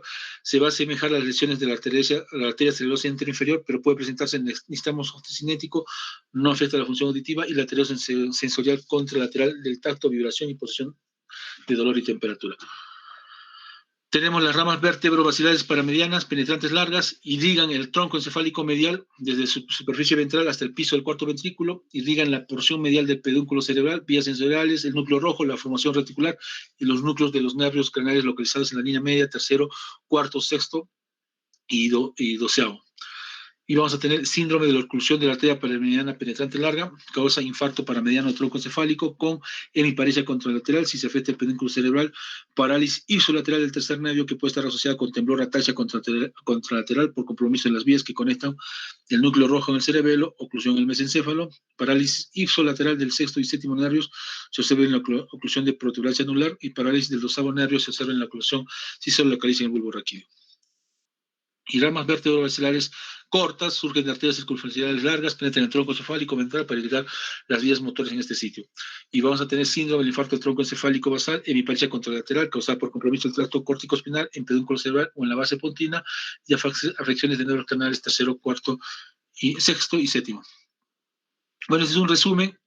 Es medio complicado esto, chicos, yo lo sé, lo he leído todo, pero es difícil acordarse, yo lo sé. Tal vez acá lo que sí me gustaría que se aprenda es el síndrome de Wallenberg en la circulación posterior y lo que es la circulación anterior, eso sí debemos conocerlo de memoria. La posterior es tranque, es a veces difícil. Nos contentamos en decir, tiene infarto en mesencéfalo, tiene infarto en protuberancia, tiene infarto en infarto en el tronco, en el bulbo, según la tomografía, ¿no? Deberíamos hacerlo según la clínica, es verdad. Es tranca, pero bueno, esto sí, tenerlo de referencia, ¿no? Leerlo, tener de referencia que hay varios síndromes, depende de la localización, pero sí no nos debemos olvidar de los que producen la circulación anterior y el síndrome de Wallenberg en la circulación posterior. Síndrome de Wallenberg con síndrome de Horner y síndrome de Wallenberg sin síndrome de Horner. ¿Ya? Hasta ahí hemos visto la primera clase del día de hoy. Vamos a continuar, espérense. Chicos, ¿alguna pregunta? Yo, doctor Morales. ¿Cómo está, doctorita Morales? Dígame, doctorita. Ya, doctor, la consulta es, usted estaba indicando que había distintas zonas en el caso del infarto, la zona muerta, la zona de penumbra y la zona oligoemia. En este caso, ¿es fácil de distinguir estos tres tipos de zonas en la resonancia magnética? ¿Es visible? Buena pregunta, doctorita. Sí es visible la zona de penumbra y la zona del núcleo core. Insisto, y eso tal vez no me han entendido, ¿no? El tratamiento del infarto cerebral dura, o sea, se ha ampliado hasta las 24 horas gracias a la resonancia magnética. En la resonancia magnética, la forma de describir que el paciente ya tiene una zona de infarto y una zona de recuperación es a través de la placa FLAIR, donde se ven lesiones nuevas y antiguas, y la placa de difusión y el mapa ADC, donde se va a ver si el infarto está ahorita mismo o no está. Me explico. Si nosotros vemos una lesión a nivel del, en lo que es la resonancia, en lo que es el protocolo de difusión y mapa ADC, y vemos una lesión ahí en cualquier parte del cerebro, pero esta lesión no se ve en el protocolo FLAIR, significa que esta lesión es la zona de penumbra que se puede recuperar. Y eso es independientemente de la primera hora, segunda hora, tercera hora, hasta las 24 horas. Si nosotros vemos la lesión tanto en el protocolo FLAIR y tanto en el protocolo de difusión y mapa ADC, significa que esta zona ya es la muerte neuronal, ya no hay zona de penumbra, ya no se puede recuperar nada, no hay zona de oligoemia. Ahora, para ver la zona de oligoemia es lo mismo. Si no hay lesión en el protocolo FLAIR y solo es en el mapa ADC, significa que esa zona todavía está en penumbra y en zona de oligoemia y se puede recuperar. Entonces sí se puede ver en la resonancia, doctorito. Ok, doctor, una consulta más. Usted estaba indicando ciertas medidas, ¿no? En mililitros de sangre por gramos de cerebro. Entonces, ¿con qué medimos esto, doctor? Con la angiotomografía, ¿cómo podemos encontrar estos resultados? Bueno. ¿Con qué tipo de exámenes? Bueno, la angiotomografía que se debe hacer, la angiotomografía por reperfusión, difusión y reperfusión, que no la tenemos nosotros. Ahí se podría ver lo que es cuánto de mililitros está entrando a lo que es a la arteria cerebral. Pero en sí es muy difícil, no tenemos examen nosotros, angiotomografía peor con reperfusión, no tenemos acá, no somos expertos, solo hacemos angiotomografía, pero la angiotomografía demora. Pero si nosotros vemos a través de la resonancia que hay una lesión en lo que es el protocolo, el mapa ADC, o el protocolo, y no hay protocolo FLAIR, entonces suponemos que hay una zona de penumbra, y suponemos que lo que está llegando la sangre de 20 mililitros por minuto por 100 gramos de tejido cerebral, en esas zonas se puede ampliar a más de 50. ¿Y cómo vamos a ampliar? Haciendo lo que es nuestro trombólisis, ¿no? Haciendo lo que es nuestro trombólisis. Y lo otro importante es la presión arterial. Tenemos que mantener presiones arteriales altas, más de 185 sobre 110.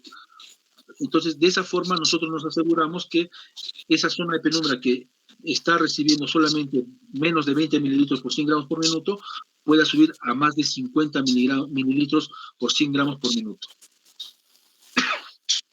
Ok, doctor. Gracias, doctor.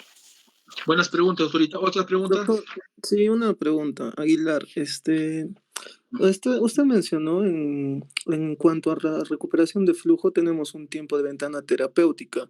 ¿Cuánto tiempo es esta ventana terapéutica? Ya. Bueno, eso lo vamos a ver ahorita, pero vamos adelantando, tenemos dos tipos de reperfusión. La trombólisis, que pones una sustancia por la vena, que es lo que es el activador de plasminógeno, y lo otro que se llama la trombectomía mecánica, en el cual vas directo al coágulo y lo extraes.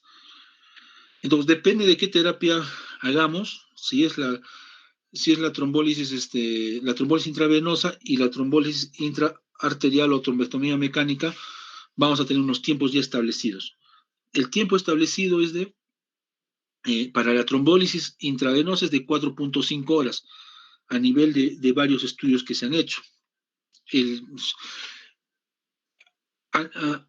En América, en Estados Unidos, hay los institutos nacionales de salud de stroke, de neurología de stroke, y ellos hicieron el estudio NINGS, en el cual publicaron que el tiempo efectivo para poder trombolizar, o sea, ponerle esa sustancia, el plasminógeno a nivel intravenoso, y vieron buenos resultados, fue de 3 horas, hasta 3 horas, el estudio NINGS. Pero después hizo el estudio ECAS 2, que es el estudio europeo. Y en este estudio europeo dijeron no, el tiempo puede ser más, y determinaron que se podría ampliar hasta 4.5 horas.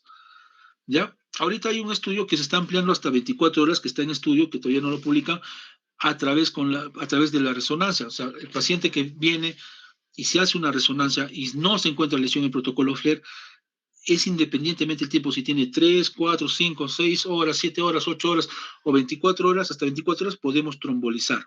Intravenoso, hablando intravenoso. Y hablando de lo que es la trombectomía mecánica, la trombectomía mecánica tiene un tiempo de 6 horas. De 6 horas, que también puede ser ampliable hasta 24 horas, según ya no la resonancia, sino lo que es acá la angiografía digital.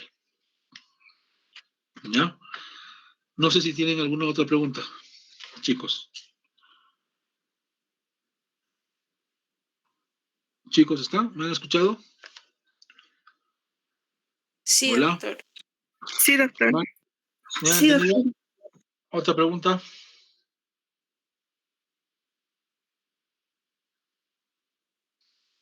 Ya, bueno, vamos a hablar lo que es, para continuar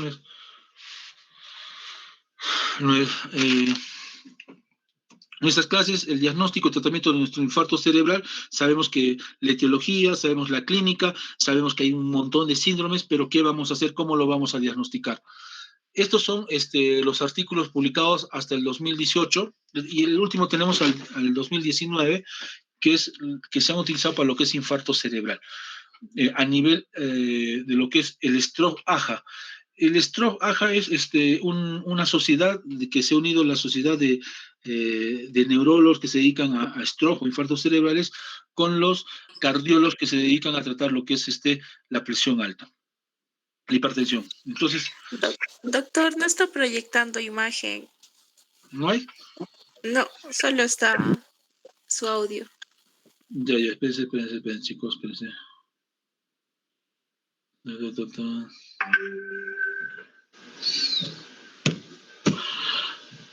Ahora sí ven. Sí, doctor. Ahora Sí, sí, se ve, doctor, doctor. ahora sí se... Ya, entonces, esta es una serie de artículos que se ha publicado, que está en la página web disponible, y destacar, pues, ¿no? La última guía, ¿no? 2019, AJA, 2018 y luego la revisión en 2019, ¿no? Para lo que es el protocolo de trombólisis, ¿no? Y la primera guía fue, digamos, la 2019, donde se quería implementar la telemedicina en lo que es el stroke. Ahora, la telemedicina ya es una realidad también, tiene también su guía. Actualmente lo que es telemedicina, telesalud. A través de la telemedicina podemos incluso trombolizar y decidir si este paciente va a terapia endovascular o trombolizar. ¿Ya? Eso para tener referencia. Nosotros como país, para disminuir lo que es nuestro infarto cerebral, tenemos que tener centros de atención de emergencia inicial que nos puedan dar lo que es el alteplase intravenoso para nuestra trombólisis, y centros que realicen tratamiento endovascular. Estos dos sitios lo hay en Lima. Acá en Cusco solo tenemos el de emergencia inicial para trombólisis. ¿Ya? Y hay que ver qué pacientes deberíamos ver, qué pacientes son candidatos para trombólisis y qué pacientes son candidatos para trombectomía mecánica. Generalmente los pacientes para trombectomía mecánica son infartos cerebrales producidos por oclusión de grandes vasos, como la arteria cerebral media. Si hay una oclusión de la arteria cerebral media, este paciente no va a ir bien con una trombólisis, pero sí va a ir bien con una trombectomía mecánica. En nuestra realidad no tenemos esa facilidad de hacer pues trombectomía mecánica, y a pesar de que tenemos problemas con estos pacientes de infarto grande, de arteria grande, lo trombolizamos, ¿no? Para darle una probabilidad de que el paciente tenga menos morbilidad, menos mortalidad, pero sí cumple con los criterios de trombólisis, ¿ya? La telemedicina, lo que les decía, ahorita en el Perú se puede ver imágenes cerebrales, determinar si va a usar alteplase o no va a usar alteplase. Se puede hacer, ya se está haciendo.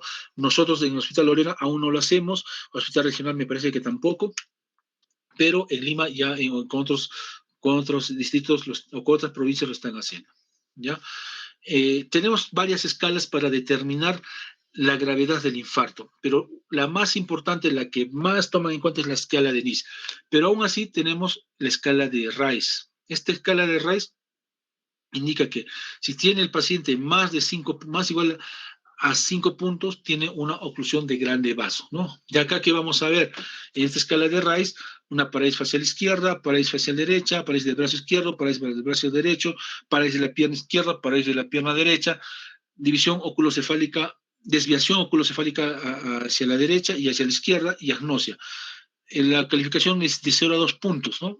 Si tiene mucha clínica, entonces le das 2 puntos, ¿no? Y si es mayor de 5, probablemente es una oclusión de grande vaso y requeriría lo que es una trombectomía mecánica. Pero nosotros utilizamos la escala del NIS. ¿Qué es la escala del NIS? Es la escala de este estudio que se ha hecho a nivel mundial, bueno, en América, en Norteamérica, el Instituto de Institutos Nacionales de Salud que ven el stroke han creado esta escala del NIS, que es una escala de severidad. Cuando pregunte para qué nos sirve el NIS, eso es una escala de severidad, de infarto cerebral. Se puede hacer rápido, 10 minutos. Si los sabemos de memoria, 10 minutos o 15, máximo 15. Y si tenemos en la aplicación del celular, porque ahora viene en aplicación del celular, en 5 minutos o máximo 10 minutos. Cuantifica el grado del déficit neurológico. Facilita la comunicación. Ayer la doctora Diusi me decía, yo he tenido pacientes con NIS 14 puntos. Yo digo, NIS 14 puntos está un NIS, un NIS moderado. Está un NIS moderado, ¿no? Cuando me dice 14 puntos, un NIS moderado. Si me diría 28 puntos, un NIS severo. Si me diría 4 puntos o 3 puntos, un NIS leve. ¿Ya? Este NIS nos va a identificar qué pacientes, también es una escala de NIS que nos va a identificar para ver si vamos a hacer la trombolis intravenosa o la trombolis mecánica. ¿Ya? Y también nos dice este NIS quiénes se van a complicar con hemorragia intracerebral. Los pacientes que tienen más de 25 puntos probablemente requieran una trombectomía mecánica y probablemente tengan más riesgo de sangrado. ¿Ya?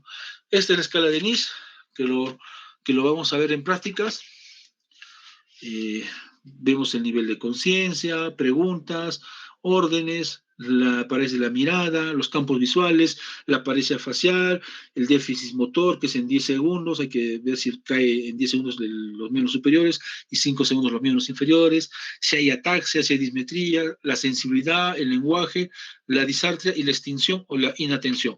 La inatención, recuerden que no es que el paciente está inatento con falta de atención, sino la inatención es que es la mitad de un lado del ojo, de la visión que tiene, no lo ve, la mitad. La visión puede ser de 180 grados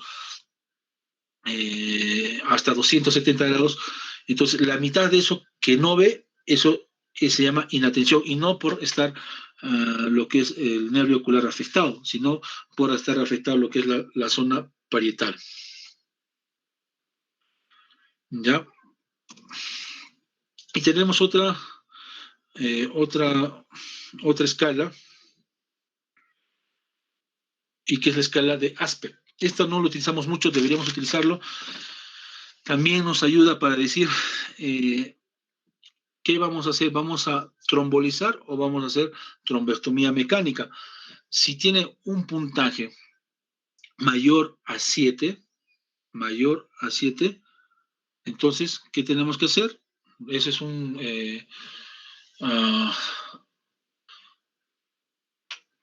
es un puntaje bueno, se podría decir, porque podríamos hacer una trombólisis. Pero si es puntaje menor a 7, ahí tendríamos que hacer una trombectomía mecánica, ¿no? Entonces, ¿cómo lo divide el territorio de la cerebral media? Lo divide en 10 territorios y en 2 cortes, ¿no? Un corte a nivel de los ganglios basales y otro corte a nivel periventricular, ¿no? Y la arteria cerebral media se va a considerar 10 regiones, ¿no? La M1, que es la región cortical anterior de la arteria cerebral media, la M2, la región cortical lateral del ribete insular, la M3, la región cortical posterior de la arteria cerebral media, la M4, la M5, la M6, región cortical anterior, lateral y posterior del ACM, aproximadamente 2 centímetros por encima de la M1, M2 y M3. ¿Ya? El M7, el núcleo lenticular, el M8, el núcleo caudado, el M9, la cápsula interna, ¿ya? Y el M10, el ribete insular. Se va a restar un punto por cada región donde se aprecia un cambio precoz, isquémico precoz. Eh, el cambio isquémico precoz es, por ejemplo, falta de diferenciación. Tenemos por lo general, eh, cinco parámetros para decir que hay cambios tempranos de infarto cerebral. Es la falta de diferenciación de la sustancia blanca, lo que es disminución de los surcos, borramiento de la ínsula, hipodensidad del núcleo lenticular y hipodensidad de lo que es la arteria cerebral media. Entonces, si vemos alguno de estos signos tempranos en alguno de estos territorios, entonces le quitamos un punto, ¿no? Y si tiene menos de 7 puntos, es probablemente un infarto grande. Si tiene más de 7 puntos, infarto pequeño. Si es más de 7 puntos, trombólisis asegurada, no hay mucho riesgo. Y si es menos de 7 puntos, necesita trombectomía mecánica y tiene alto riesgo de sangrado. El puntaje de Asper de Canadá. ¿Ya? Y la otra escala, lo que les decía, la escala modificada de ranking, ¿no? Hasta el 6, 6 es muerte, 5, discapacidad severa, generalmente en cama y con sonda nasogástrica y sonda vesical. 4, discapacidad moderada, no puede caminar solo, tiene que necesitar ayuda. Generalmente acá es silla de ruedas. Discapacidad moderada severa, 4. Discapacidad 3, discapacidad moderada, requiere algún tipo de ayuda, acá se dice bastón. Un uso de bastón para caminar, ¿ya? Y 2, es ligera discapacidad, acá no necesita ningún uso, definitivamente tiene alguna dificultad, pero puede hacer sus actividades. Y en la 1 no hay, acá puede hacer lo que, como antes, pero hay una pequeña discapacidad, que no es significativa. Y la escala ABCD2, que esta escala nos ayuda para determinar qué pacientes tienen alto riesgo de volver a hacer un infarto cerebral después de un infarto cerebral o de un accidente cerebral transitorio isquémico, ¿ya? Y acá vamos a utilizar lo que es la edad, lo que es la presión, las manifestaciones clínicas, la duración, la diabetes, ¿no? Esta escala se utiliza en los pacientes con infarto cerebral transitorio isquémico para decir que este paciente que le dio infarto cerebral transitorio isquémico tenga un riesgo de hacer un infarto cerebral dentro de los 2 primeros días después del accidente cerebral transitorio isquémico. La edad, la presión arterial, las manifestaciones clínicas, la duración, la diabetes, ¿ya? Bueno, la puntuación del 0 a 1, ¿no es cierto? 0 a 1, 0 a 2. Si tiene una puntuación de 6 a 7, alto riesgo de hacer un infarto cerebral dentro de las 48 horas, 8%. Si tiene una puntuación de 4 a 5, moderado riesgo dentro de las 48 horas. Y una puntuación de 0 a 3, bajo riesgo dentro de las 48 horas. ¿Ya? Esta es una tabla de cuándo vamos a hacer el tratamiento endovascular. El tratamiento endovascular en esta tabla indica con un NIS mayor de 10, pero nosotros tomamos en cuenta un NIS mayor de 25. Generalmente los infartos grandes requieren terapia endovascular, ¿ya? Y también indica en esta tabla una escala mayor de 10, menor de 3 horas de evolución, con diagnóstico por neuroimagen de las siguientes oclusiones: oclusión vascular en la circulación posterior vertebrovascular, o oclusión de un gran vaso en la arteria carótida interna, o trombo en T, que va a comprometer la carótida más segmentos proximales de la arteria cerebral media y la arteria cerebral anterior, oclusión del segmento M1 de la arteria cerebral media cuando existe contraindicación para el tratamiento trombolítico intravenoso y la trombólisis intravenosa no ha sido eficaz. Entre 3 a 6 horas de evolución si el territorio en penumbra es mayor del 20% del territorio isquémico en los siguientes casos. En la oclusión de la arteria cerebral interna, la bifurcación intracraneal del segmento M1 de la ASM y oclusión de la circulación posterior vertebrovascular. Ya. Bueno, esta escala, tenerla en cuenta porque no hacemos trombectomía endovascular nosotros. Lo otro, para hacer nuestro diagnóstico del infarto cerebral, sí o sí, el diagnóstico, o sea, llega un paciente con sospecha de infarto cerebral, tomografía cerebral sin contraste, ¿ya? Eso, acá, en donde sea, tomografía cerebral sin contraste. ¿Para qué hacemos una tomografía cerebral sin contraste? Para descartar que haya un sangrado. Si no hay hemorragia en nuestra tomografía, este paciente ya es un alto porcentaje, alto candidato para trombólisis intravenosa. Claro, hay que ver los otros riesgos, ¿no?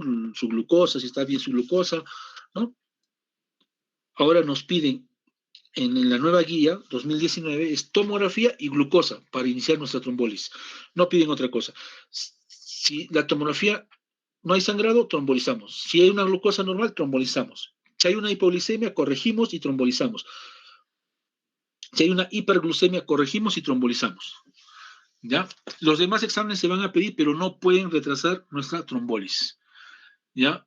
La tomografía debe ser al inicio de la llegada del paciente. Es más, debería pedirse incluso por la enfermera, ¿no? Si la enfermera o el personal que recibe, incluso el técnico de emergencia que recibe al paciente, señor, ¿qué ha pasado? Cuando está tomando la frecuencia cardíaca o las funciones vitales, a su familiar le pregunta, ¿qué ha pasado? De un momento a otro se ha puesto mal, otro no camina, no habla. Ah, ya, tomografía. La enfermera de frente tomografía y llaman al neurólogo para esto en necesidad de disminuir los tiempos. ¿Ya? Ahí está. Tomografía es importante, es efectiva porque excluye la hemorragia antes del uso de alteplase. Y sobre todo en pacientes que tienen, en esto es importante, sobre todo en pacientes de antes de las 4.5 horas. Si son pacientes que han llegado después de las 4.5 horas, el otro examen que deberíamos solicitar es la resonancia magnética. En pacientes que tienen síntomas mayor a 4.5 horas, se debería solicitar resonancia magnética sin contraste con lo que es el protocolo FLAIR y difusión mapa-ADC para ver la zona de penumbra si este paciente todavía puede ser candidato a una trombólisis. Después, la resonancia magnética también nos descarta lo que es el sangrado, ¿ya? A través del ecogradiente, y también puede excluir microhemorragias cerebrales. Y hay que saber que las microhemorragias cerebrales son frecuentes en pacientes que reciben alteplase intravenoso y ocurre en un 15-20% y tiene un riesgo de desarrollar hemorragia intracerebral. ¿Qué quiere decir?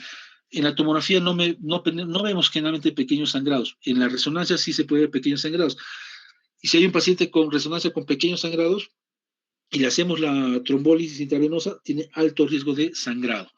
Entonces, sería bueno nosotros ver la forma acá en el hospital de no solamente tener tomografía, sino la resonancia para poder tener a los dos a la mano, tomografía y resonancia, que se haga rápidamente y para poder trombolizar a nuestro paciente. ¿Ya? Y lo que les decía, la resonancia con protocolo FLAIR y lo que es el protocolo de difusión, ¿no? Si hay un paciente que tiene una lesión en FLAIR y en mapa ADC ya no se puede trombolizar. Pero si solo hay la lesión en difusión en mapa ADC y no hay en FLAIR, sí se puede trombolizar. Pero la otra pregunta sería, doctor, pero ¿qué tal si yo encuentro la tomografía con lo que es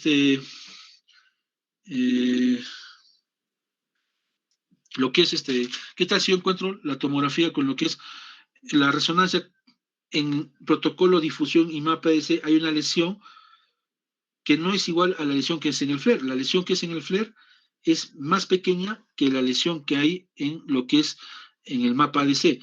Entonces, en ese caso, significa que la zona dañada que se nota ahí en el FLAIR ya no se puede hacer nada, pero hay una zona que todavía se puede recuperar que se ve en el mapa ADC. Entonces, sí podíamos hacer la trombólisis, ¿no?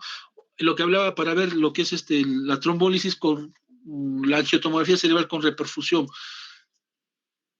Eso nos ayuda para ver lo que es cuánto de sangre está llegando, cuántos 20, 50 mililitros, 0 mililitros, eso lo hacen los radiólogos a través de esta angiotomografía cerebral. ¿Ya? Y también se utiliza en otros países para lo que es determinar dónde está el trombo y proceder a la trombectomía mecánica, ¿no? Bueno, acá son tomografías. Ven los infartos en la figura de arriba, en la figura A de arriba hay un infarto, lo que es arteria cerebral media, probablemente es grande y maligno, que compromete dos cortes, ¿no? En la figura de arriba A y B. Impresionaría con trazas de sangrado, hay unas hiperdensidades pequeñitas en lo que es la figura A de superior, ¿no? Y en la inferior, acá vemos un infarto más grande cerebral y también con edema, con desviación de la línea media, desviación y se tapa lo que es el ventrículo lateral del lado derecho. ¿Ya? Acá lo que decíamos con la doctorita, lo que ella me preguntaba, doctor, ¿y cómo voy a saber, cómo puedo saber la zona de penumbra? Ahí está la zona de penumbra, doctorita, en la figura de arriba, en la zona B, en la figura B está la zona de penumbra, es toda esa zona, la zona roja es la zona de la muerte cerebral, y ahí no se puede hacer nada. Pero la zona que está alrededor es la zona de penumbra. Es la zona que probablemente tenga 20 mililitros de flujo. De 10 a 20 mililitros de flujo por 100 gramos de tejido cerebral por minuto.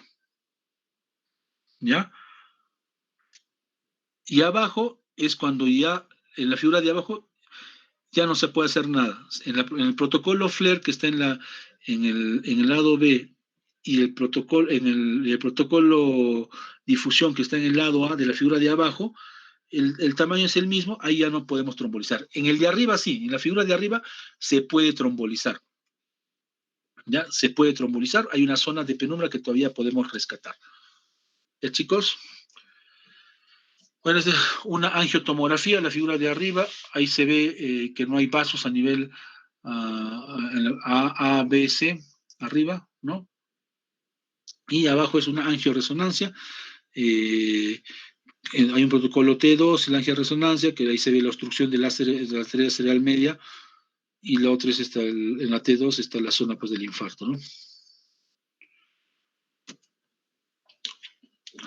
Acá en la figura C es la angiografía, en ahí entra el catéter por la vena, por la arteria femoral y llega hasta la arteria cerebral, la carótida, y se determina el trombo dónde está y se puede hacer lo que es la trombectomía, ¿no?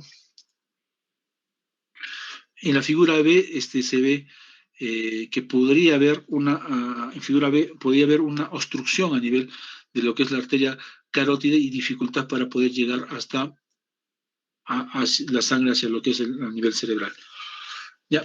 Entonces, viendo las imágenes, ¿qué hacemos? ¿Trombectomía intravenosa, trombólisis intravenosa o trombectomía mecánica? Nosotros vamos a hacer la trombólisis intravenosa. La trombectomía mecánica para vasos grandes, necesitamos angiotomografía, ver si angiotomografía, resonancia magnética, hacemos la angiografía con catéter, podemos tener imágenes de arterias carótidas y vertebrales extracaneales, generalmente es afección de vaso grande, y podemos extender el tiempo de 6 horas hasta las 24 horas. ¿Ya? En esta, acá dice un puntaje de ASPES mayor a 6, es de mayor a 6 o mayor a 7, no se preocupe, mayor a 6 o mayor a 7. Si el ASPE, si tiene mayor a 6 puntos,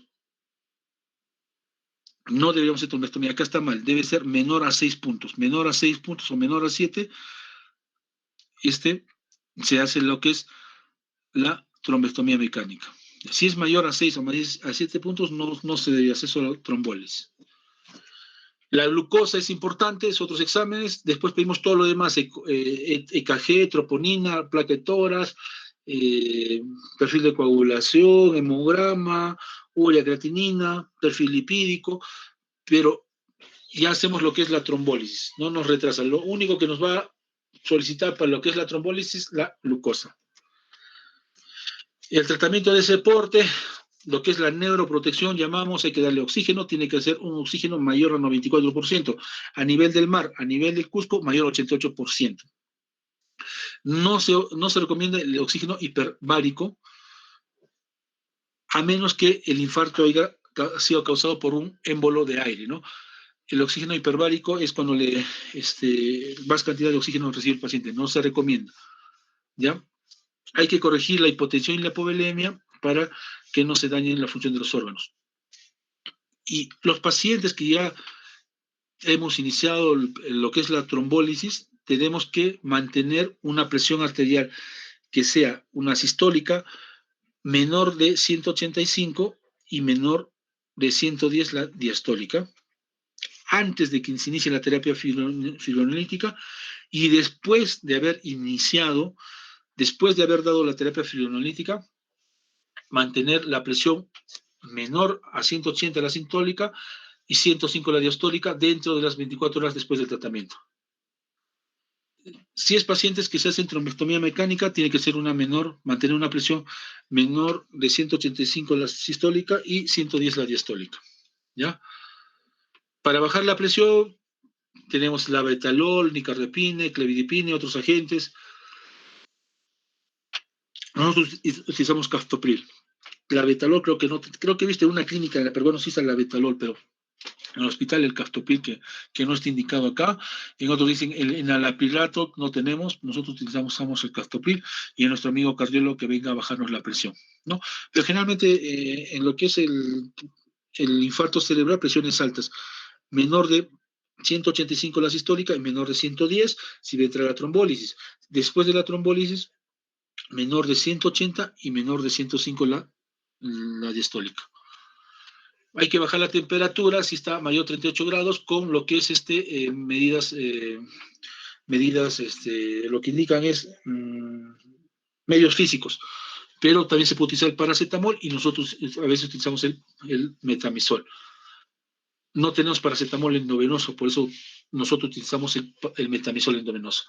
La hipotermia inducida no tiene todavía alguna base científica, así que no lo utilizamos y además puede aumentar el riesgo de infección o neumonía. La hipoglicemia, mantener la glucosa mayor de 60 miligramos según la última guía, pero nosotros mantenemos mayor a 70, pero la guía dice mayor a 60 miligramos. Ya, si tiene hipoglicemia, tratarla. Y mantener un rango de glucosa de 140 a 180 miligramos por decilitro. Esto es importante. La hipoglicemia y hiperglicemia pueden imitar infarto cerebral. Son imitadores de infarto cerebral. ¿Ya? ¿Cuáles son los criterios de inclusión? ¿Aló? Doctor, ¿Sí? doctor, ¿tienen en práctica de técnica operatoria? Ya, chicos, Ya nos quedamos en es este diapositivo y nos vemos a la otra semana. ¿Alguna pregunta al respecto, chicos?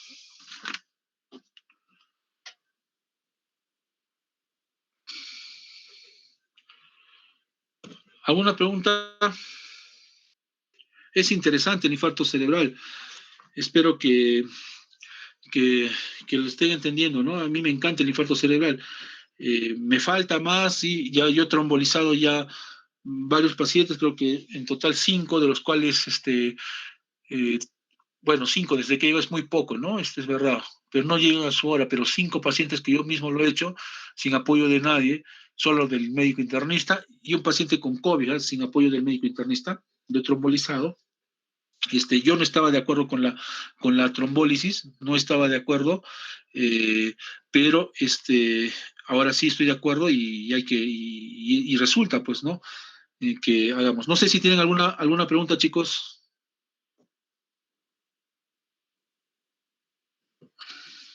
Chicos,